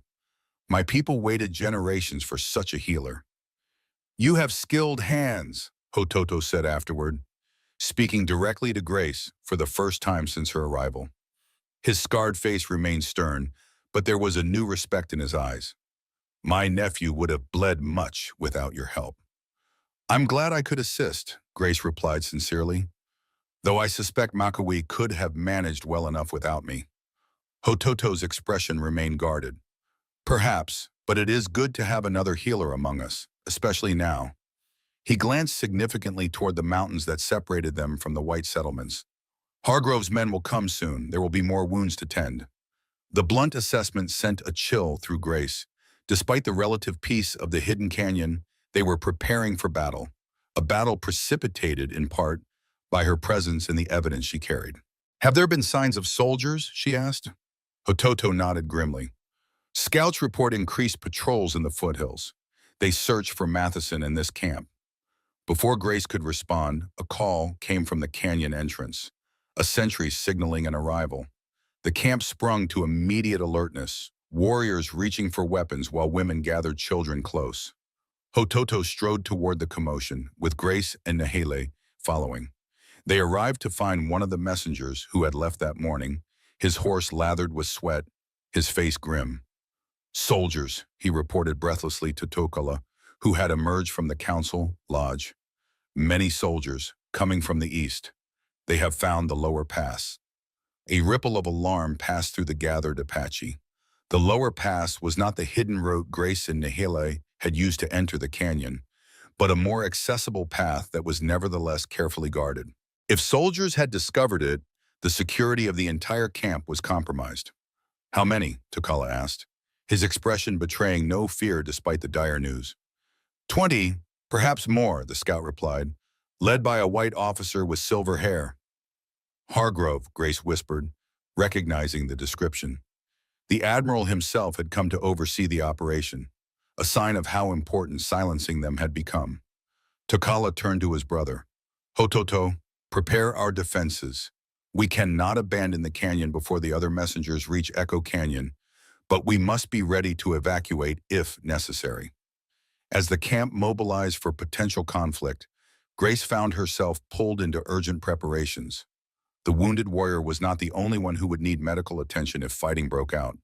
She and Makawi worked quickly to organize their supplies and prepare treatments for gunshot wounds, burns, and other battlefield injuries. "I should speak with the prisoners," Grace told Nahele, as they carried medicines to a cave designated as an emergency treatment area. "Matheson might provide information about Hargrove's tactics." Nahele looked uncertain. "Father has forbidden anyone to speak with them." "This is different," Grace insisted. "Lives could depend on what they know." After a moment's hesitation, Nahel nodded. "I will ask Father." He returned shortly with permission, though Tokala insisted that Hototo accompany them to the small cave where Matheson and his military companion were held under guard. Matheson sat against the wall, his wounded shoulder bandaged, but his hands bound. He looked up as they entered, a smirk forming on his unshaven face when he recognized Grace. "Come to gloat, Mrs. Sullivan?" he asked, his voice hoarse from thirst. "Or perhaps to finish what your savage friend started?" Grace ignored the taunt, focusing instead on the practical matter at hand. "Hargrove is coming with troops. They've discovered the lower pass." Something flickered in Matheson's eyes. Surprise, perhaps, or concern. "Hargrove himself? Not just a patrol?" "According to the scouts, yes." Grace studied his reaction carefully. Why would the admiral lead a mission personally? The military man who had been introduced as Major Whitfield spoke up from where he sat nearby. "Because this has become more than a simple operation. You've threatened everything he's built, Mrs. Sullivan." "You mean his plan to murder hundreds of innocent people through poisoned water?" Grace challenged. Whitfield sighed as if explaining to a particularly slow child. "Progress requires sacrifice. The Apache and other tribes are impediments to the development of the territory, particularly now that we've discovered silver deposits in these mountains." "Silver?" Grace repeated, pieces falling into place. "That's what this is really about? Mineral rights?" "Among other considerations," Whitfield acknowledged with chilling nonchalance. "The railroad needs to come through. Settlements need to expand. Native populations are inconvenient." Grace felt sick at the casual way he discussed genocide as a matter of convenience. "And you're willing to be part of this? To poison children and elders for profit?" "For the greater good," Whitfield corrected, though his eyes didn't quite meet hers. Unfortunate but necessary casualties in the march of progress. Matheson had been watching this exchange with a calculating expression. "Hargrove won't come with just 20 men," he said suddenly. "That's just the advance party. There will be more, much more. He can't risk anyone surviving to tell the tale." Hototo, who had been silent until now, stepped forward menacingly. "Why would you tell us this? You are our enemy." Matheson's laugh held no humor. "Self-preservation, savage. If Hargrove takes this canyon, He won't bother distinguishing between Apache and white prisoners. We'll all die, including me. He would kill his own men? Grace asked, though she already suspected the answer. In a heartbeat, Matheson confirmed grimly, especially those who know too much. Hargrove doesn't leave loose ends. Grace exchanged a significant look with Hototo. If Matheson was telling the truth, and his fear seemed genuine, they were facing not just a skirmish, but a potential massacre. When will they attack? She asked Matheson directly. The captain shrugged his bound shoulders. Dawn is standard military procedure, but Hargrove isn't always conventional. He might come at night to catch you off guard. Thank you for the information, Grace said, preparing to leave. Wait, Matheson called after her. If it comes to evacuation, take me with you. The naked desperation in his voice confirmed what Grace had suspected. His fear of Hargrove outweighed even his hatred of the Apache. She made no promises as they left the cave. Outside, Hototo turned to her with a grim expression. He speaks truth about Hargrove. The white-haired admiral is known for his cruelty even among his own kind. Then we need to prepare for the worst, Grace replied, and pray our messengers reach Echo Canyon in time. As sunset painted the canyon walls in fiery hues, a war council gathered in Tokala's lodge. Grace had been invited to attend, a mark of respect that would have been unthinkable for a white woman just weeks earlier. Her journey with Nahele, her medical skills, and perhaps most significantly, her spirit vision, had earned her a place at this crucial meeting. Tokala sat at the center, his dignified presence anchoring the circle of warriors and elders. Ohototo was at his right hand, Nahele at his left. The boy's inclusion another sign of his elevated status after surviving 40 days in the desert. Our scouts confirmed 20 soldiers at the lower pass, Tokala began without preamble. They make camp but do not yet attempt entry. More riders were seen approaching from the east. As Matheson warned, Hototo added, the advance party waits for reinforcements. How many warriors can we field? Asked one of the elders. 30 able fighters, Hototo replied, plus 10 youths old enough to use a bow. The numbers were not encouraging. Even with the advantage of defending familiar terrain, they would be outnumbered once Hargrove's reinforcements arrived. What of evacuation? Grace asked. Is there another way out of the canyon if the lower pass is blocked? There are mountain trails, Tokala confirmed, difficult paths known only to our people. The old, the young, and the wounded could escape that way if necessary. While the warriors remain to fight, Hototo added, his scarred face set with grim determination. Grace understood the strategy, a delaying action to allow the most vulnerable to escape. But it would mean certain death for those who stayed behind. There must be another way, she insisted, a way that doesn't require such sacrifice. The council members exchanged looks that ranged from skepticism to outright dismissal. What did this white woman know of fighting, of the harsh choices forced upon a people fighting for survival? But Tokala raised his hand for silence, his eyes thoughtful as he regarded Grace. The seeing mother has earned the right to speak. What do you propose? Grace took a deep breath, organizing her thoughts. Hargrove expects resistance, armed warriors defending their territory. What if instead we appear to abandon the canyon? Make him believe we've fled, when in fact we've set a trap. Hototo's eyes narrowed. What kind of trap? One that uses his own arrogance against him, Grace explained. Hargrove believes the Apache will either fight directly or run. He doesn't expect strategy. As she outlined her plan, skepticism gave way to consideration. Grace proposed a false evacuation, visible enough to be noted by Hargrove's scouts, while the majority of warriors remained hidden in the canyon walls. When the soldiers entered expecting an abandoned settlement, they would find themselves in a carefully orchestrated ambush. Not to kill, Grace emphasized, aware of how her suggestion might be interpreted, but to capture. Hargrove himself is the prize. With him as a hostage, we gain time for the messengers to reach Echo Canyon and for help to arrive. Tokala considered the plan in silence, his expression unreadable. Finally, he spoke. It is a bold strategy, one that uses the white man's expectations against him. He looked to Hototo. What say you, brother? The scarred warrior was thoughtful. It has merit, he admitted reluctantly. But it depends on Hargrove entering the canyon himself, not sending his men first. He will come, Grace said with certainty, the familiar pressure building behind her eyes as she spoke. His pride demands it. He wants to witness his victory personally.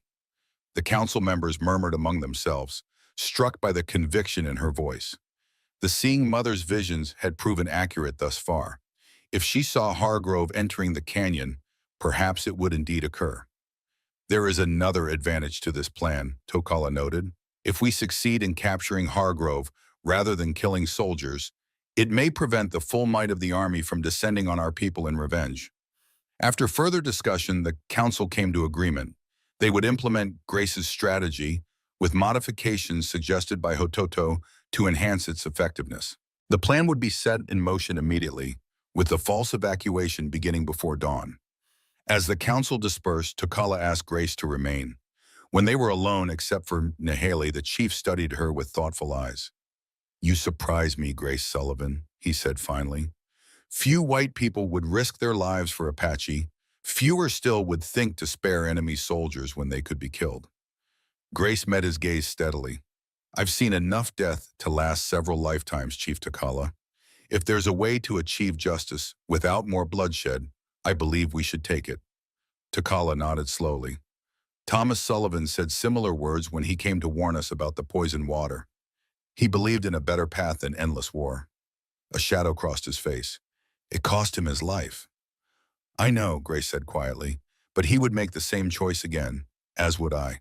Perhaps there is hope for peace between our peoples," Tokala mused, though his tone suggested he remained unconvinced. "If there are more like you and Thomas." "There are," Grace assured him. "Not enough, perhaps, but they exist, and they will listen when they learn the truth about Operation Shadow." Tokala rose, signaling the end of their conversation. "Rest tonight, Seeing Mother. Tomorrow will test us all."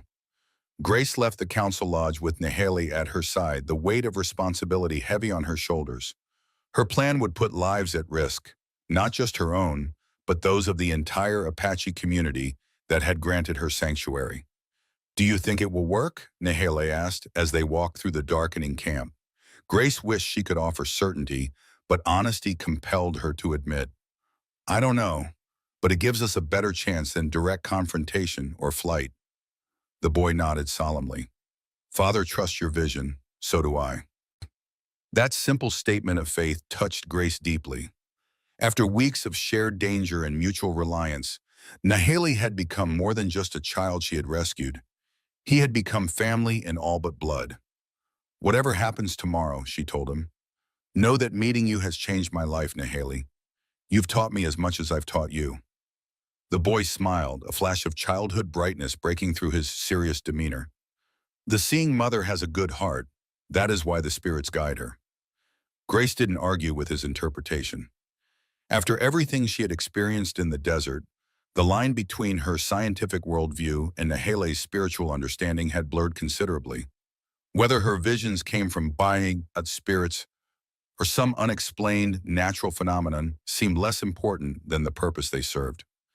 That night, as the camp prepared for the dangerous day ahead, Grace sat outside her wickiup and gazed at the stars. Somewhere in Washington, telegrams might already be arriving with evidence of Operation Shadow. Somewhere in the desert, Hargrove's reinforcements were marching toward the hidden canyon. And here, in this peaceful valley, people she had come to care for were preparing to risk everything on a plan she had proposed. "Guide us tomorrow, Thomas," she whispered to the night sky. "Help me finish what you started." Dawn broke with unnatural silence over the hidden canyon. No children's voices called to each other. No women sang as they worked. No smoke rose from cooking fires. To any observer, the settlement appeared hastily abandoned. Cooking utensils left mid-use, blankets strewn about as if dropped in panic, a trail of footprints leading toward the difficult mountain paths at the far end of the canyon. But it was an illusion, carefully crafted overnight. The Apache remained hidden within the canyon walls and in carefully concealed shelters. Only the very old and the very young had actually been evacuated, taken to a secondary camp higher in the mountains. Grace waited with Tokala, Hototo, and a small group of warriors in a concealed cave overlooking the canyon entrance. From this vantage point, they could observe the lower pass while remaining unseen. Nahali had been sent with the children and elders, despite his vehement protests. His safety was too important to risk, both as Tokala's son and as a witness to Matheson's crimes. "Riders approaching," whispered one of the scouts positioned near the cave entrance. "Many, at least 30. Grace felt her heart rate accelerate but forced herself to remain calm. Everything depended on timing now, on Hargrove's predictable arrogance, and on the Apache warrior's discipline in following the plan. Through a small opening in the rock face, she could see dust rising from the lower pass as the soldiers approached. They moved cautiously at first, clearly expecting resistance. When none came, their formation loosened slightly, the first sign that their vigilance was waning. A figure rode at the front, tall, straight-backed, with silver hair visible beneath his military hat. Admiral Hargrove had indeed come personally, just as Grace had foreseen. Beside him rode several officers, followed by ranks of enlisted men. "They see the abandoned camp," Hototo murmured, as the soldiers reached the canyon floor. "They begin to believe." Grace watched tensely as Hargrove signaled his men to spread out and search the settlement. The soldiers moved from structure to structure, finding each one empty of inhabitants, but full of evidence of hasty departure. "The white-hair leader is pleased," Tokala observed, watching Hargrove's body language. "He thinks we fled in fear." It was true. Even from a distance, Grace could see the satisfaction in Hargrove's bearing as he surveyed the apparently abandoned canyon. He believed he had won without firing a shot, that the mere approach of his forces had sent the Apache running for the hills. "He will check the prisoners next," Grace predicted, her eyes on Hargrove as he conferred with his officers. "That's when we must move." As if on cue, Hargrove pointed toward the small cave where Matheson and Whitfield were held. Two soldiers were dispatched to investigate. They returned moments later, clearly reporting that the prisoners remained in place. "Now he must decide," Hototo said. "Go himself or send others." The next few minutes would determine whether their plan succeeded or failed. If Hargrove sent subordinates to deal with Matheson, the ambush would be compromised. But if his desire to personally confirm his victory overcame his caution, Grace held her breath as Hargrove made his decision. The admiral straightened in his saddle and gestured to a small group of officers to accompany him. They dismounted and headed toward the prisoner cave while the majority of soldiers continued searching the settlement. "He comes," Tokala said with quiet satisfaction. "Prepare." The warriors around them tensed, readying bows and other weapons. The plan called not for an immediate attack, but for a carefully staged series of events that would isolate Hargrove from his men. Grace watched as the admiral entered the prisoner cave with two officers, leaving two more standing guard outside. Long minutes passed, during which she could only imagine the conversation taking place between Hargrove and Matheson. When Hargrove emerged, his face was thunderous with rage. Whatever Matheson had told him had clearly not been what he wanted to hear. "Now," Tokala whispered, giving the signal. On the far side of the canyon, a small fire suddenly erupted in one of the wickiups, set by a hidden warrior as a distraction. Soldiers rushed toward it, momentarily drawing attention away from Hargrove and the prisoner cave. In that instant of confusion, Apache warriors emerged from hiding places near the cave. The guards were subdued silently, and before Hargrove could shout a warning, he found himself surrounded, a knife at his throat. From their vantage point, Grace could see the plan unfolding perfectly. The Apache had captured Hargrove and his accompanying officers without alerting the main force of soldiers. Now came the most dangerous part, using that advantage to neutralize the remaining troops. Tokala stood, raising a specially prepared arrow with a bright red shaft. He fired it high into the air, where it arced visibly above the canyon before landing in the center of the settlement. This was the signal for the second phase of the ambush. All around the canyon, hidden warriors revealed themselves on the cliff faces, arrows nocked and aimed at the soldiers below. Simultaneously, another group of Apache emerged from concealed positions within the settlement itself, surrounding the surprised troops. "Soldiers of Fort Garland," Tokala's voice rang out across the canyon. "Your commander is captured. Lay down your weapons or he dies first," followed by each of you. To emphasize the point, Hargrove was brought into view, a knife still at his throat. The Apache had achieved complete tactical surprise, placing the soldiers in an impossible position. They were surrounded with nowhere to retreat, their commanding officer a hostage. Grace watched anxiously as the soldiers looked to their remaining officers for guidance. For a tense moment, it seemed they might choose to fight despite the odds. Then, slowly, one soldier laid his rifle on the ground. Others followed suit until the entire force stood disarmed in the center of the canyon. It worked, Grace breathed, hardly believing their success. They've surrendered.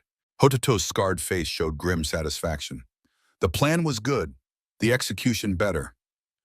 They descended to the canyon floor, where Tokala was already addressing the captured soldiers. "You will not be harmed if you cooperate," he was saying as Grace approached. "This is not a massacre, but a negotiation." Hargrove, his hands now bound behind him, looked murderous. When he spotted Grace, his expression contorted with even greater rage. "Sullivan," he spat, "I should have known. Traitor to your race, just like your husband." "The only traitors here are those who betrayed their oaths to uphold justice," Grace replied evenly. "Operation Shadow is finished, Admiral. The evidence is already on its way to Washington." "You understand nothing," Hargrove snarled. "This territory's future depends on resources that can't be accessed while savages control the land. Every great nation is built on difficult choices." "Murder isn't a difficult choice," Grace countered. "It's a crime, one you'll answer for when authorities learn what you've done." Hargrove's contemptuous laugh held genuine amusement. "Authorities? My dear Mrs. Sullivan, who do you think authorized Operation Shadow in the first place?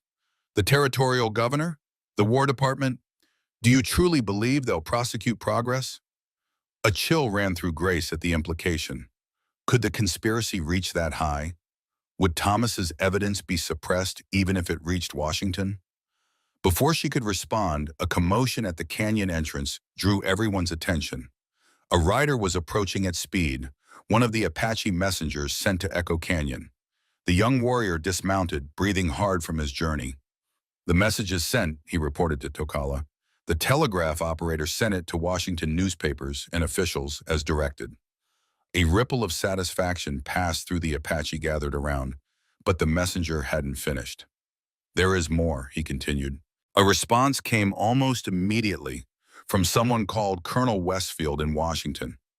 Grace's heart leaped at the name, the very official Thomas had mentioned in his journal as a trustworthy contact. "What was the response?" she asked urgently. "Evidence received. Remain in place. Help coming. Westfield, War Department Inspector General." Hope surged through Grace. The Inspector General's office had authority to investigate military corruption and crimes, even those involving high-ranking officers like Hargrove. If Westfield had received their evidence and was sending help, there was a real chance for justice. Hargrove's face had paled slightly at the messenger's report, the first crack in his arrogant facade. "Westfield has no jurisdiction here," he blustered, but his tone lacked conviction. "The Inspector General has jurisdiction wherever American soldiers serve," Grace corrected him, recalling Thomas's explanations of military chain of command. "And evidence of attempting to poison civilian populations, even Apache ones, will not be ignored." For the first time, uncertainty flickered across Hargrove's features. His gaze darted to the disarmed soldiers, to his captured officers, to the Apache warriors surrounding them. Whatever outcome he had envisioned for this expedition, it had not included becoming a prisoner facing investigation from Washington. Tokala turned to Grace. "What does this mean? Will they send more soldiers?" "Not to fight," she assured him. "To investigate, and if the evidence is as compelling as we believe, to arrest Hargrove and his conspirators." The chief considered this information, his expression thoughtful. "Then we wait," he decided. "We hold these men until this Westfield sends his people." "That could be days," Hototo pointed out. "We must feed and guard all these prisoners." "A small price for justice," Tokala replied, with a significant look at Grace. "And perhaps the beginning of a different relationship with the white authorities." As arrangements were made to secure the prisoners, Grace found herself standing before Hargrove once more. The Admiral's initial shock had hardened into cold hatred. "This changes nothing," he said quietly, for her ears alone. "Men like me built this nation, Mrs. Sullivan. We'll continue to build it, with or without the Apache in our way." "Perhaps," Grace acknowledged, meeting his gaze steadily, "but not through poisoned water and murdered children. Not anymore." She turned away, leaving Hargrove to be led to confinement with the other officers. As she walked through the canyon that had so nearly become a battlefield, Grace felt a profound weariness settle over her. The immediate danger had passed, but the larger struggle for justice, for peaceful coexistence between peoples, remained as challenging as ever. Nahale found her sitting beside the stream some time later, lost in thought. "The children are returning," he announced happily. "Father says it's safe now." Grace smiled at his excitement. "Your father is a wise leader. The plan worked because everyone played their part perfectly. Including you," the boy said, sitting beside her. The seeing mother's vision was true. Grace touched the medallion at her neck, a habit she'd developed when confronting the reality of her gift. The visions that had once terrified her had guided them safely through the desert, warned of Hargrove's approach, and helped craft a strategy that saved lives. Whatever their source, they were now a part of her. "What happens now?" he asked after a moment of comfortable silence.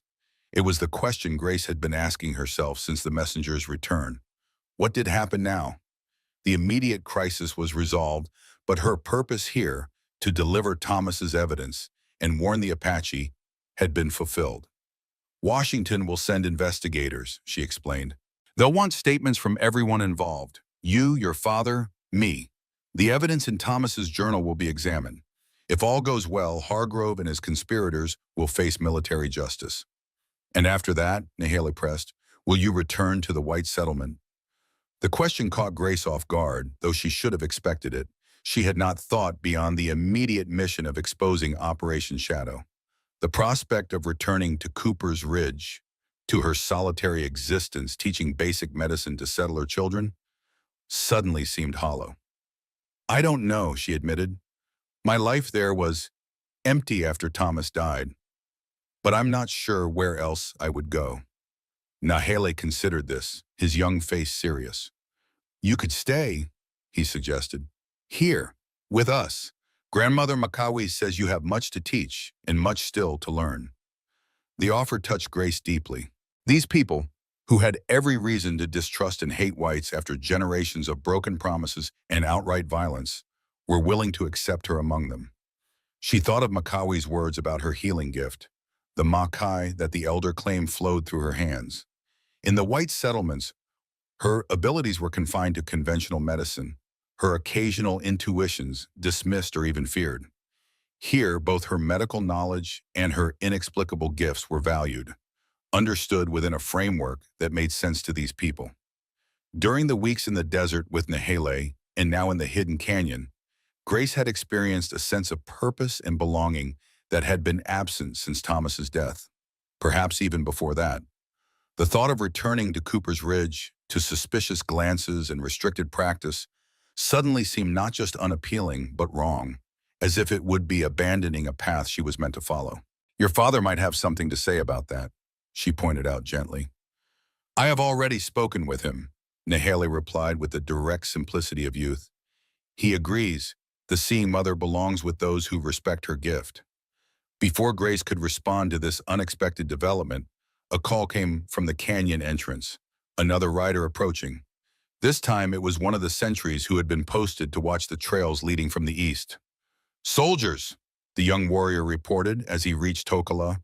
"Many soldiers with a white flag, led by a man in uniform who says he is Colonel Westfield from Washington." A ripple of tension passed through the Apache gathered nearby. Despite the white flag of truce, the arrival of more soldiers was cause for concern. Grace nodded, her expression grave. "I should go with you to meet them," she told Tokala. "If it truly is Colonel Westfield, he's the man Thomas trusted. But we should be cautious until we're certain." Her head throbbed slightly, not the sharp pain that preceded visions, but a gentle awareness that this moment was pivotal. Whatever came next would determine not just the fate of Operation Shadow, but her own path forward as well. Tokala nodded agreement. "Hototo, select 10 warriors to accompany us. The rest will remain with the prisoners." As they prepared to ride to the meeting point at the lower pass, Grace felt a strange mixture of emotions. Hope that justice might finally be within reach, anxiety about Westfield's true intentions, and a growing certainty that her journey had changed her in ways she was only beginning to understand. Nahaley appeared at her side as she mounted one of the Apache horses. "I'm coming too," he declared with quiet determination. "They will need to hear my story as well." Looking into the boy's resolute face, Grace couldn't find it in herself to refuse. After all they had endured together, he had earned the right to witness this moment of potential reckoning. "Stay close to me," she instructed as they rode out.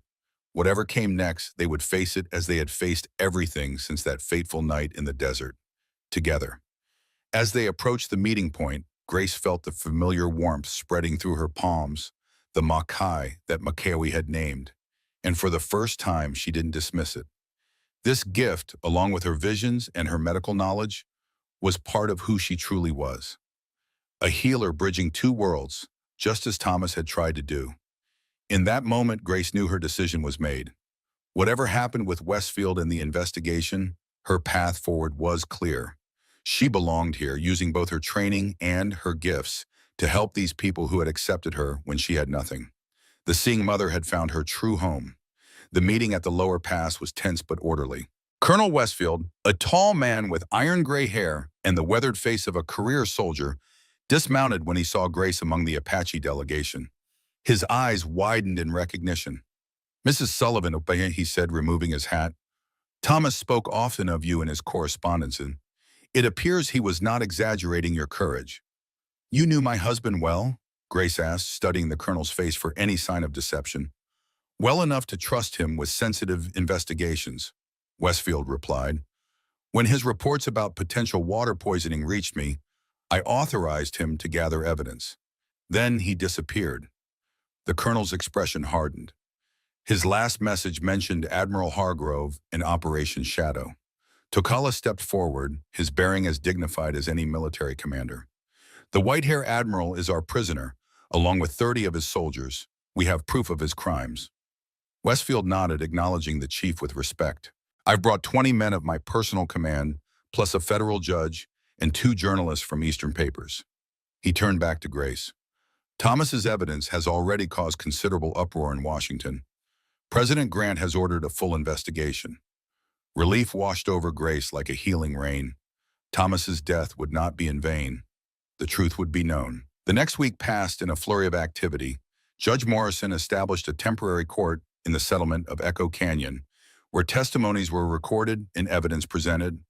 Hargrove, Matheson, and Whitfield faced charges of conspiracy, murder, and crimes against humanity, a new legal concept being applied for the first time in American jurisprudence. Grace testified about Thomas's discoveries and her own journey, while Nahaley spoke with surprising eloquence about his captivity and the 40 days in the desert. The journalist documented everything, ensuring the story could not be buried or forgotten. When the proceedings concluded, Judge Morrison delivered his verdict: guilty on all counts. Hargrove and his conspirators would be transported to Fort Leavenworth to await formal sentencing, but there was little doubt they would face the harshest penalties allowed by law. "Justice has been served," Colonel Westfield told Grace as they watched the prisoners being loaded onto army wagons. "Though it cannot bring Thomas back." "No," Grace agreed, touching the medical medallion she still wore. "But it honors what he stood for." Westfield cleared his throat. "I've been authorized to offer you a position, Mrs. Sullivan. The War Department is establishing a new Indian medical service.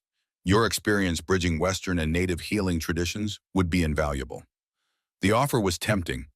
A chance to continue Thomas's work on a larger scale, to help prevent future atrocities through understanding and cooperation. Yet as Grace looked toward the mountains where Nahaley waited with his people, she felt the pull of a different path.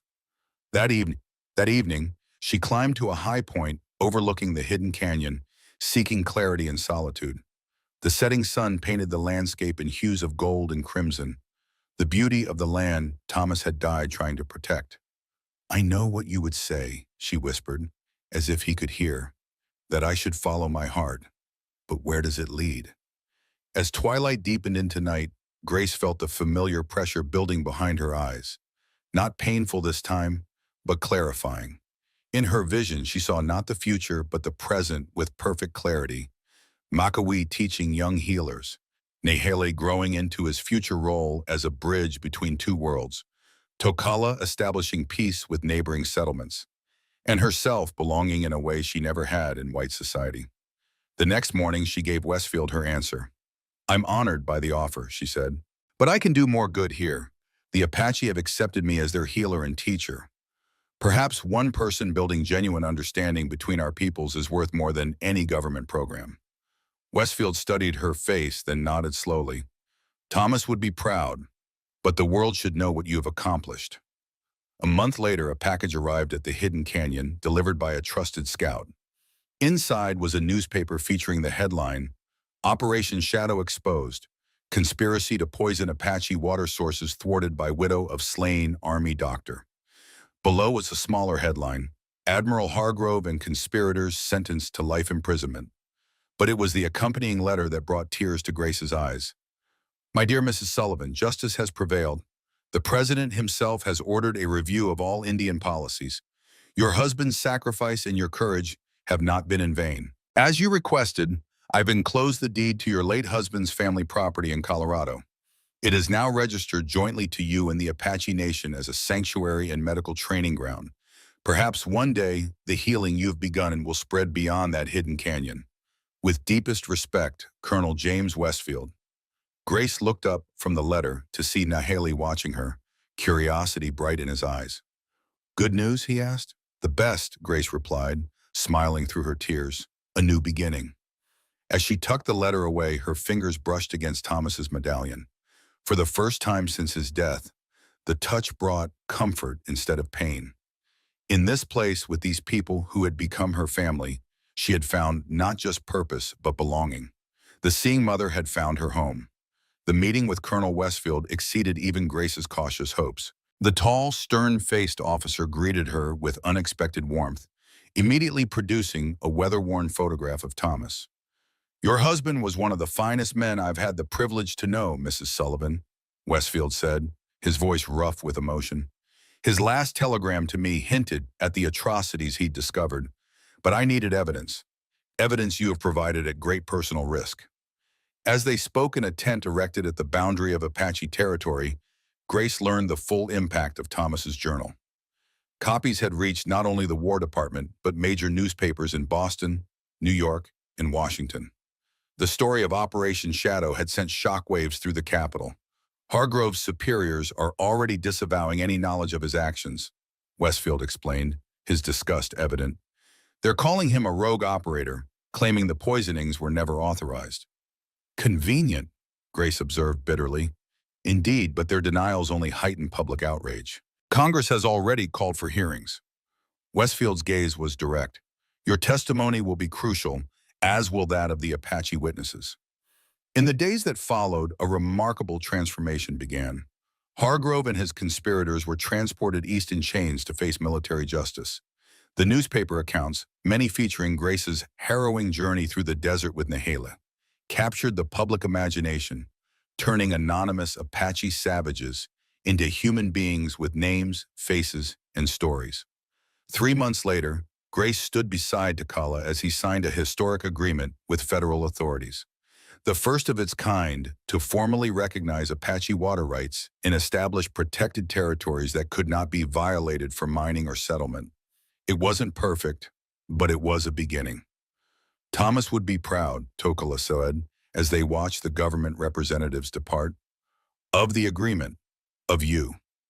"I hope so," Grace replied softly. That evening, as the Apache celebrated with dancing and feasting, Makawi formally inducted Grace into the tribe's circle of healers. The ceremony was both solemn and joyful.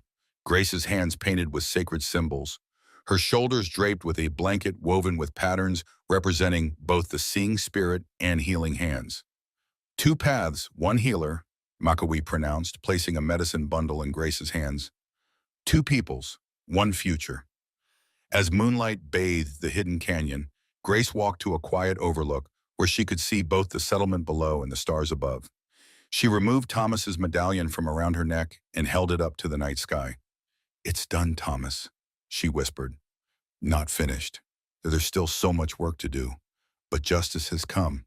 You can rest now." She didn't bury the medallion or throw it away. Instead, she carefully returned it to its place beside her heart. The past wasn't something to discard, but to carry forward into a new life, a life where she would serve as healer, teacher, and bridge between two worlds that desperately needed to understand each other. In the distance, Nahele's voice called her name, her new Apache name that meant she who sees beyond. Grace smiled and turned toward the sound. The boy who had once been her frightened charge was now her guide into a future neither of them could have imagined 40 days ago in the desert. The journey ahead would not be easy. There would be setbacks, resistance, and times when the weight of history seemed too heavy to overcome. But tonight, under a canopy of desert stars, Grace Sullivan, healer, visionary, survivor, knew with unshakable certainty that she was exactly where she was meant to be. Some souls were destined to cross boundaries, to walk between worlds. Hers was one of them. And in this knowledge, she found not just purpose, but peace.